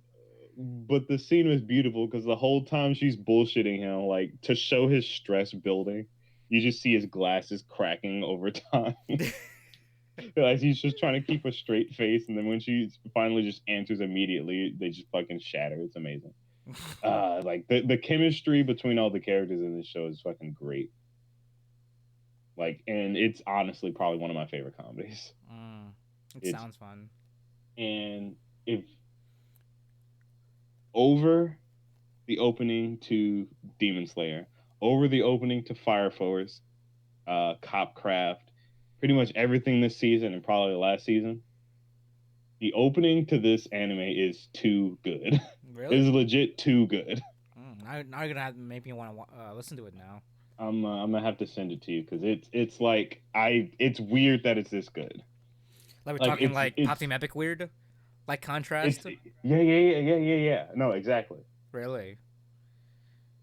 well, okay, maybe not that much of a contrast. To be fair, the song fits the anime and the fact that if you read the lyrics, you're like, what the fuck is going on? Okay. But like, it's just, I mean, um, it's funny, but it's got such a good beat. It's like, it's Japanese rap. Oh. Okay. We're talking about like the yo yo yo, Oriwa Not no really. no. Well, yes, Oh. but it almost feels like they're doing it on purpose as Oh. like a Okay. parody. Okay. So there's like more satire in a sense. But some part of me might, some part of me does think that they're actually like, Like because the rapping main it like that. characters, yeah, the main characters, Bakabota and Robo Mm-hmm. sing the opening. Oh. Okay. So that makes me think that they're an actual group that regularly does shit. But I don't know. It's again, that beat is just too fucking fire. Okay. I'm definitely gonna have to listen to it now after the recording. But speaking of magical sounds and Goddamn. magic and girls, we Wait. What? got the demon girl next door. You Oh. know? I've been meaning to watch that one because it looks so much fun. I've been seeing a lot of memes on that one too. Just Yes. like a lot of the the main girl just kind of suffering a lot. Yeah, it's pretty much just this. It's just this girl suffering, and this is my competition for like the most wholesome of the season. Oh really? Maybe your yours wins out. This one's definitely the most like. This one's a bit easily the most adorable. It's this little cute poor demon girl. Like she's Mm-hmm. like literally legit poverty Oh because wow. her her family conspired with demons and blah blah blah whatever. And since the magical girls won or the temple won, it made it so that every demon family can only live on essentially $400 a month. Oh god. Yeah.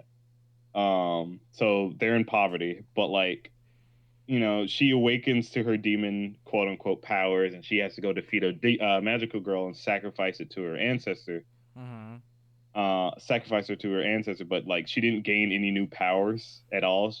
She just gained horns and a tail, and she's like weak as shit and super like unenthused about doing it outside of having more money. Mm. And she's just so fucking precious.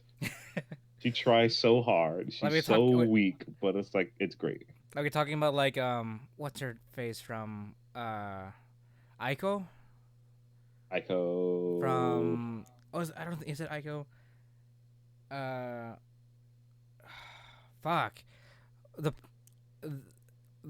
I can't remember the fucking name of the anime. Blonde girl living with the hobos in the park. No, not that style. No. Oh That's no, no. Hinamatsuri. Okay, no, I'm talking about the precious, the precious nature of the character. That's what I'm talking. That's what No, I'm trying to it's refer not that to. precious. Oh, That's a level that will never ever be achieved. okay. Uh, but it's precious in the sense that she's just so she's kind of earnest. She's a little lazy, but like she So works hard because is she's legit trying to improve her family situation. okay, but it's more pitiful in a sense. It's a little bit more pitiful. It's like Oh. if you fused that girl from Hinamatsuri, the blonde one, by the way, Mhm. that's what we're talking about. If you don't know, we're talking about everybody. Mhm. Um, and you fused her with Bochi from Oh, what you from call it? Hitori Bochi. Yeah, from Hitori Bochi. Oh, okay. It's literally just if you fuse those two, just Oh wow. small and Helpless. they try and helpless. Yeah, while this magical girl is like that she's supposed to be fighting. It's like, huh? She seems, she's super weak. I'm gonna help her get stronger. Like just out of pity. Yeah, because she retired as a magical girl and really doesn't have anything to do with her power. So she's just like, yeah, Oh, it seems okay. interesting.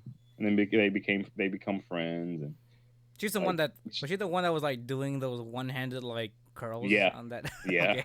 She's just super fucking strong. Everyone just accepts the fact that like, oh yeah, she's a demon. Oh, she's a magical girl. Yeah, cool, great. Yeah. Apparently the magical girl saved the world at some point with her team. Um, and like they just kind of pick on the demon girl every so often. It's just like, oh, you're alone. You She's trying kind her of want to best, tease her guys. too, But right? she's You trying her. just kind of want to. She's trying her best, but you can't interfere. You don't want to interfere. You know. Well, you kind of do because it's fun to get her a little flustered. Oh, okay. She exemplifies don't bully me, but you're gonna bully her anyway. Yeah, but not too far. Right, right. Just You're gonna enough. back off. Yeah, Right. just enough. Though there are times where I legitimately feel bad because like making fun of her because she's weak and kind of helpless is one thing, but like when they like bully her into spending money, it kind of feels bad. Uh, Especially with her It's like, situation. yeah. Well, it's not so much that they bully her into it. I mean, they kind of bully her into it. Like she got a raise in her allowance to like $5 a month to um for the fund of defeating this magical girl. Mm-hmm. And the day she got it, she was essentially convinced, like, hey, let's eat ramen because you're hungry. We're at a mall, and that's it. They just kept playing on the fact that she was hungry and like, hey, buy this juice because you're thirsty. And it's like Ah, she just okay. ends up spending the majority of her money. And I was like, oh, don't do that. That's mean. Yeah, right. I mean, granted, they had a good point. It's like, oh, it's for the memory of doing so because she was poor, she could never really do any of that with her friends. Which I get, but like, you know, that kind of felt a little shitty to me. But Mm. Don't bully the demon girl. don't bully her that bad. Yeah. Poke her a little bit, but don't bully her that hard. Yeah. But it's just precious. It touches my heart.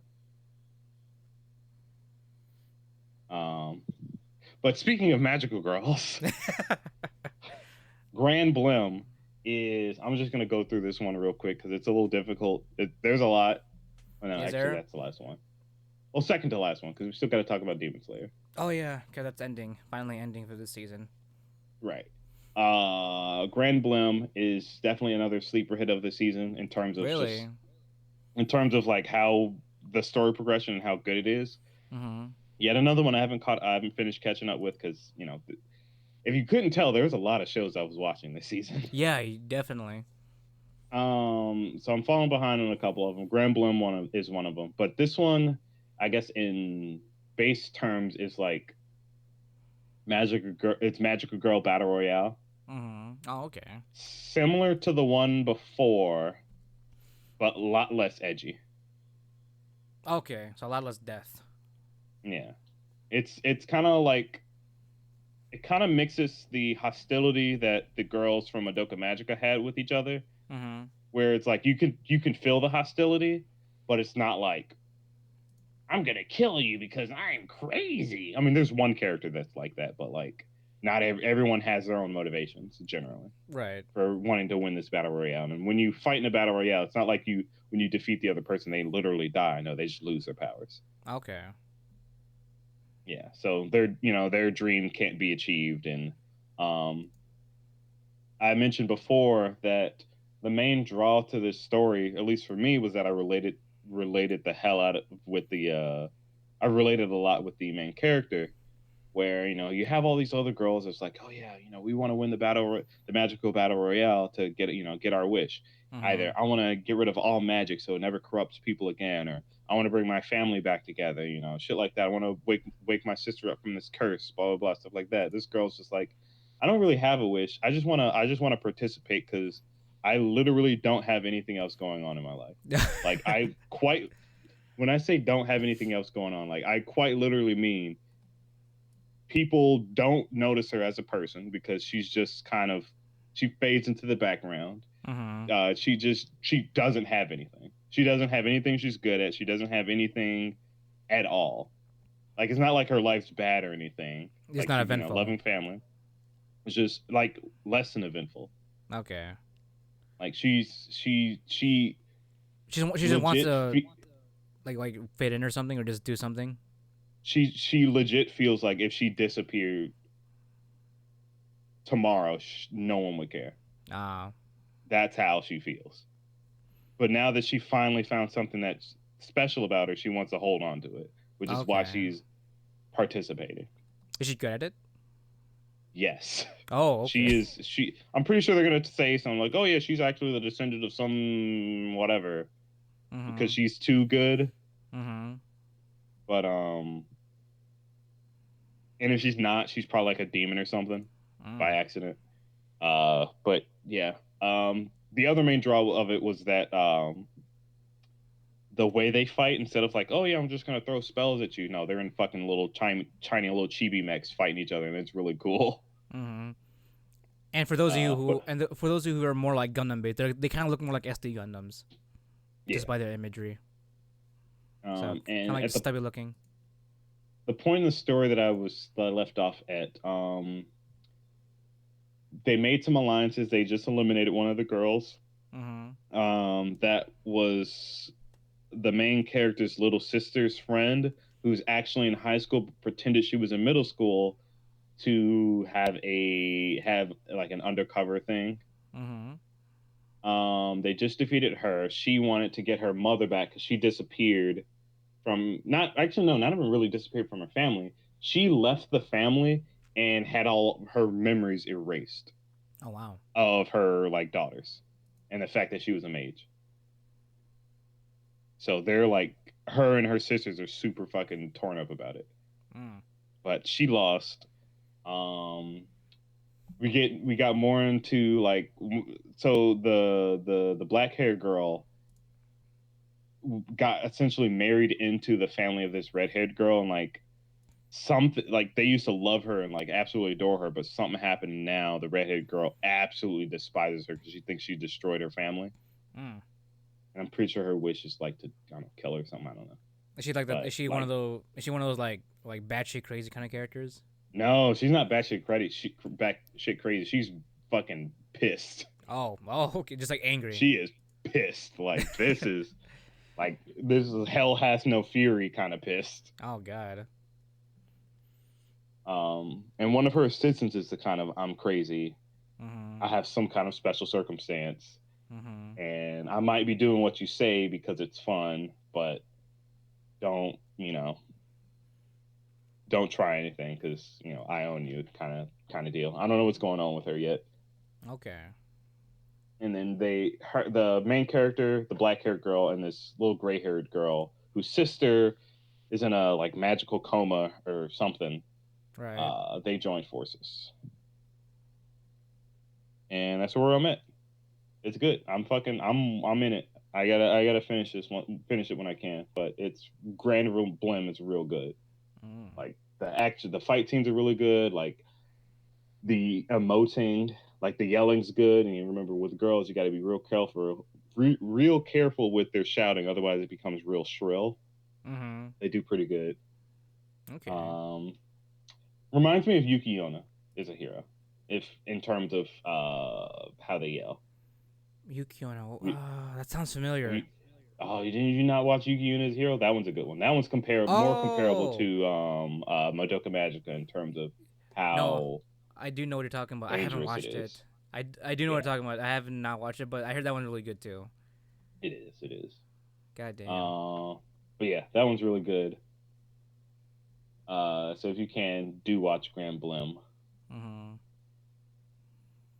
and hopefully this is the last one. All right, we got to pull it out. We got to pull a reel out because we're coming off of a Magic Girl anime. Speaking of cute little demon girls, hey, You like demons. You like you like slaying. yeah, you like demon slaying. You like boys with unexplained head wounds. Even when he was a child, he still had the fucking head wound. Yeah. You know. Why did his father have 5 kids even though he was dying? You know. Is Michael Jackson really still dead? You Or know? did he just reincarnate into an anime? Exactly. Did he get isekai'd? Did Michael Jackson get isekai'd? He fucking got isekai. Oh my god. Michael Jackson, you motherfucker. He figured it Oh. out. Oh no, we just figured it out. He got isekai in a Demon Slayer. Oh my god. I don't know how to feel about this. Oh my I don't know god. how to feel. I'm a Oh, hold little on. upset. Before we go on to our final discussion with Demon Slayer, um, there are a couple of things there because I was looking at some author's notes from the from Demon Slayer and all that stuff. Those like those little girls that what is it, those creepy twins and all that shit from that the master has, or like Triplets. yeah, the I triplets. wouldn't say they're crippled. Oh no. You mean the twins that are like assisting the No, master? yeah, the master's assistants. Yeah. The Oh, twin, okay. Okay. What about them? yeah, they're boys actually. What? Yeah, Oh. Uh, like huh. apparently there's 5 of them. There's one girl, and then the rest of them are all boys. And there was a weird, like, it was an author's note it caught my attention. Apparently, all of them are raised as girls in the beginning, and then raised as boys. Interesting. So that was an interesting author's note that I found one time. Huh. And another interesting author's note is apparently the love pillar Hashira, the one with the pink hair and the green hair. Yeah. Her. Apparently my favorite Hashira because she's super cute. Yeah, I know, right? I mean, she's a love pillar too, so you gotta love for that. Right. Apparently, that's not her natural hair color. The reason is because she ate too many like Sakura dongos. You're right. Apparently, I just found this kind of fun that the author put time to like just explain little details like that. I mean, fair enough. Mm-hmm. That's actually really cute. Wait, so is her natural hair color green and it just started turning pink? Yeah, I think so. Because it was never pink. It just turned that way because she ate too much, like Sakura. No, Sakura mochi. That's what she ate too much of. So because they're mostly like pink mochis and shit. That's why they turned pink. Her hair. Right. Oh, also another fun fact for people that not reading the manga. I got some spoiled for myself because of the shitty comment people. So fuck them. You gotta stop reading comments, man. Yeah, I really do. Oh, I mean, I expect everybody to be, decent. What, respectful? But no, of course not. You gotta have the manga readers in there comparing shit. You're right. No, they weren't comparing shit. They were just blurting out spoilers for no reason. Oh, really? Oh, what the fuck? Yeah, yeah, exactly. But despite other than that, I did see a scene from the manga about her. She is Love Chan. Love Chan. Okay. I mean, I guess this might be a little bit of spoiler about her abilities, but like, whatever. It's kind of cute. I mean, I'm kind of curious what the love pillar is. So she is super fucking strong. Oh, really? She is like superhuman. I can lift a house, motherfucking strong. Oh, like physically strong. Okay. Like physically strong. Like when she was like 3 years old, she lifted a boulder above her head to the surprise of her super strong mother. Oh my gosh. Like her mother, like there was a detail, like something. Her mom's so tough that like even though she's like riddled with sickness, she never like falls over or anything like that. But when she saw her daughter lift that boulder above her head, she fucking fell to the ground. I bet. Shit. So yeah, that's her whole thing. She's real fucking tough. I'm still kind of curious what her love pillar is supposed to be like. How does that materialize into an attack? The strength of love, and then she punches your fucking soul out. That's what it is. That's how much she loves you to the point where she'll strangle the fuck out of you. Exactly. Oh my gosh. Wow. Yeah. Demon Slayer is fucking. If you like, all right, real talk. If you ain't watching Demon Slayer, like that would be this and last season's, I guess, equivalent to Boku no Hero Academia, if you want to say that. Yeah. It's the big one. It's the big boy of the last this and last season. If you're not watching it, shame on you. Just shame on you. I mean, I don't have much else to say. Just shame on you. I mean, what else should I say?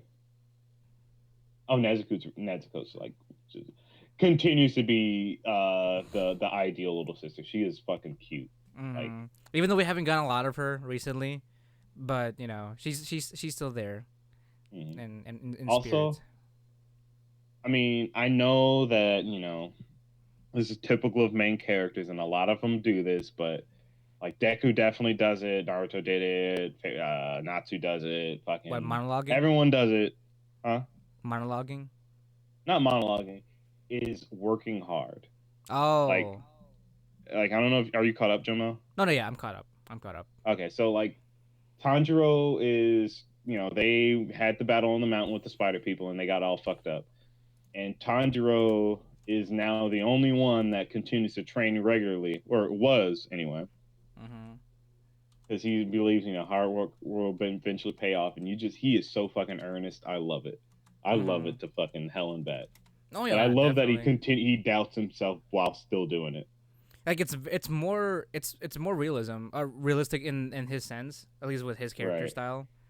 Because even before, remember when we first started watching it, he was a reactionary kind of character where, like, if something was going down, he doesn't think about like any big monologue in his head. He's kind of just saying like, oh shit, this hurts. I need to figure out how Yeah, to get out of this. this is like this is spooky as fuck.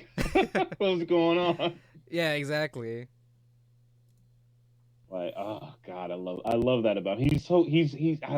I love that it's still the same kind of idea of an isekai main character minus the power of friendship will fucking save me. Like, no, I'm gonna cut you even if it means you're gonna fucking probably kill me. I'm gonna do it.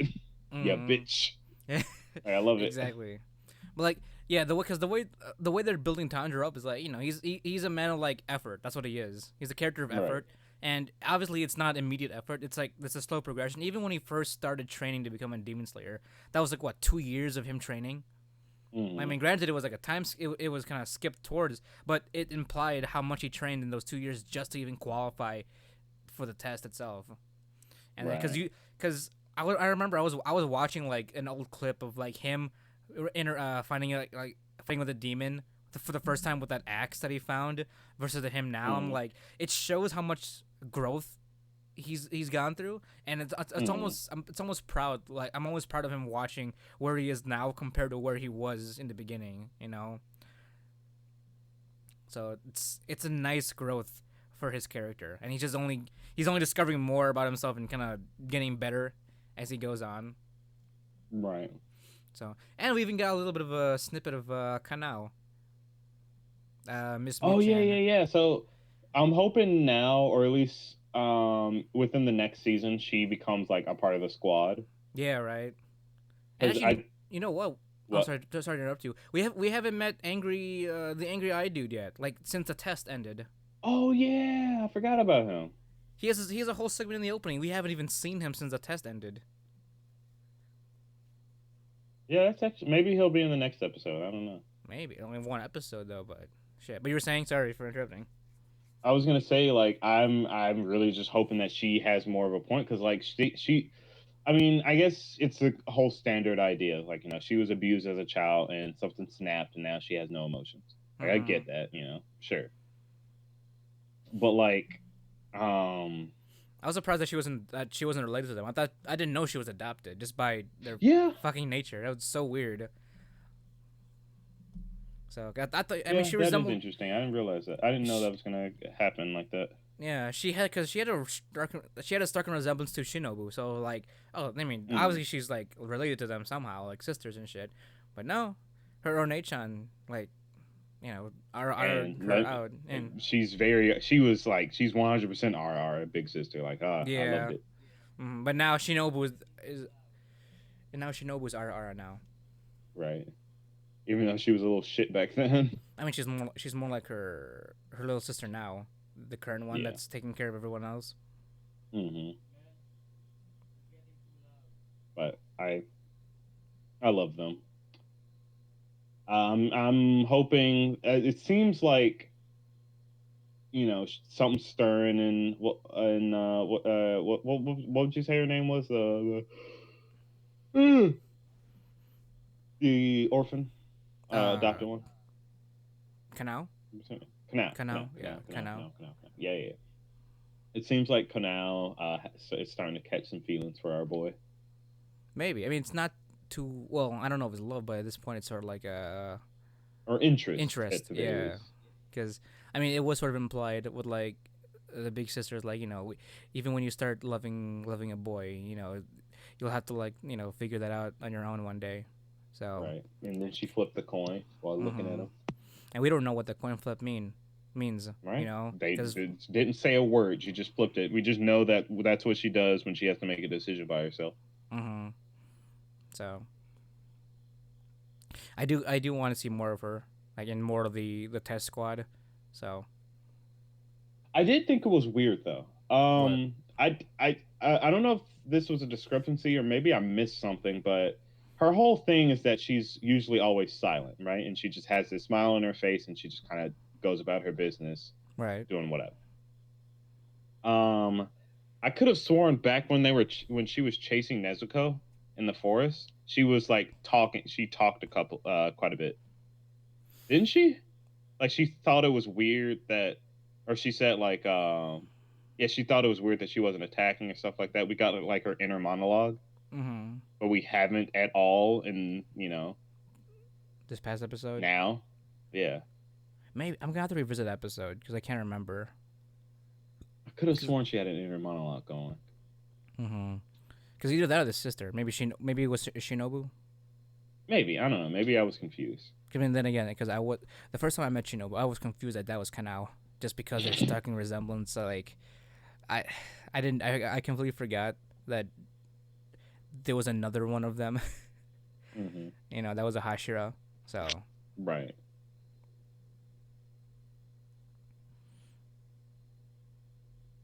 Yeah. I mean, I don't know. We talked about it before when it initially came out. Demon Slayer is just really fucking good. Like, mm-hmm. And of course, Ufotable does a good job. Ufotable does a oh good yeah. job with their animations. Like when it comes to studios, my bias would be Ufotable to like Jarron's Trigger. So Hmm. especially with like all the fight I don't know. scenes with Shaft is the. pretty up there too. Well, that's true. Yeah, the top. The big papas of Right. animation. So and that's Well, including Kyoani. obviously, I was gonna say obviously there's KyoAni, Toei Animation, people like that. But like when it comes to like artsy fartsy shit, Yeah. I'd say Shaft, Affordable, and Trigger. Mm-hmm. Like they all have their own. They have all their specialties when it comes to like Hmm. their style. Like Trigger's like artistic and just Cartoony, visuals. but like yeah. They what was it say? What one of the developers when we were watching Promare, he was explaining the animation style for pretty much all of Trigger. It was something through motion. What did they say? Um, Beauty through motion. I think so. Yeah, or Emotion Through Beauty. Yeah, motion. It was yeah, it was beauty through motion Oh, Beauty Through Motion. Okay. because that's what he was saying. Yeah, because they were talking about the Watching it fire, made him right? cry. Yeah, yeah, yeah. Also the fire, because they were saying like a fire is like a fire is like the Always basis, like moving. yeah, Right. it's the basis of animation. It's always moving, but to Hmm. characterize like the Promare fire, they gave it like triangles and And polygons and shit. right, right, right. So I would say Trigger is on the level of like where their whole animation stance is beauty through motion, while Shaft and like a Photable are more like Yeah. Well, Shaft is more beauty through narrative because right. even with like the small example of like Fire Force, a lot of the directing style is based off just character driven stories and narrative driven by ambient moments and That's the true. subtleties of just silence sometimes. Hmm. And then Ufotable, how do I describe them? They're very shiny. Like they're Yeah. very expressive with Look at my impactful. refined dick. They're very impactful. Like that's what they Hmm. are. Like if they want to make an impact, they'll make a fucking impact when they want to. Right. So, and I'm referring to like the fucking fire spin that Tanjiro did recently Oh in my that last god, that arc. was so cool. I don't know how many times I watched that scene. That was so fucking cool. Yeah, So, Fire Forces. I mean, not Fire Force. Well, yeah, Fire Force, but like Demon Slayer is fucking. It's so good. hmm I'm just sad I have to. it's Gotta done for the wait for season. second season. Yeah. I know. I just love it to be second seasons because we haven't gotten like Angry Boy, we haven't gotten the Edge Boy yet. Right. So I'm kind of curious what his pillar style is too. And you know what? I can't wait for Nezuko to become friends with what's her face when she wakes Uh, up. Kanao or Now, Shinobu? yeah. Oh, okay. Now. Yeah, that's true. Yeah, No, because not Kanao. Shinobu. Oh, really? Yeah. Because remember, she Yeah, said, she wants a demon to be her friend. that's true. Yeah, because that's what And that'll probably be her first friend, her first demon friend. right. All of her work will be done. Will be all for that one moment, and then Tanjiro will pass it. Will be the one to carry the rest of it. Right. Yeah. I fucking love it. I just hope they don't pull like a, what is it called? Oh, like like a foreshadowing, because how her sister died because of a demon, and then she Hmm. took over, and then Kanao was also an exceptional demon slayer despite her rank and all that stuff. Right. So I hope they don't gonna pull that kind of like foreshadowing where like Shinobu might be in a dangerous spot, Hmm. you know. You want But me to having foreshadow something for you, Jomel? Since I have uh, a pretty big spoiler, actually. sure, why not? Want me to give it to you, boy? I'm Ooh. always good for some epic foreshadowing. Just remember, no one's safe from dying. Ah, it's one of those. It's one of those series, isn't it? Yeah, Nobody's safe. Oh man. nobody's safe.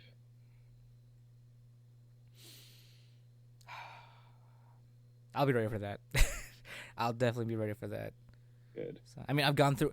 If it's for even though coincidentally Ufotable the one doing this, I've been ready for anything that fate has given me. So I think I'll be fine with Demon Slayer Will you though? to a I don't degree. think you will be. Really? I don't think you will be.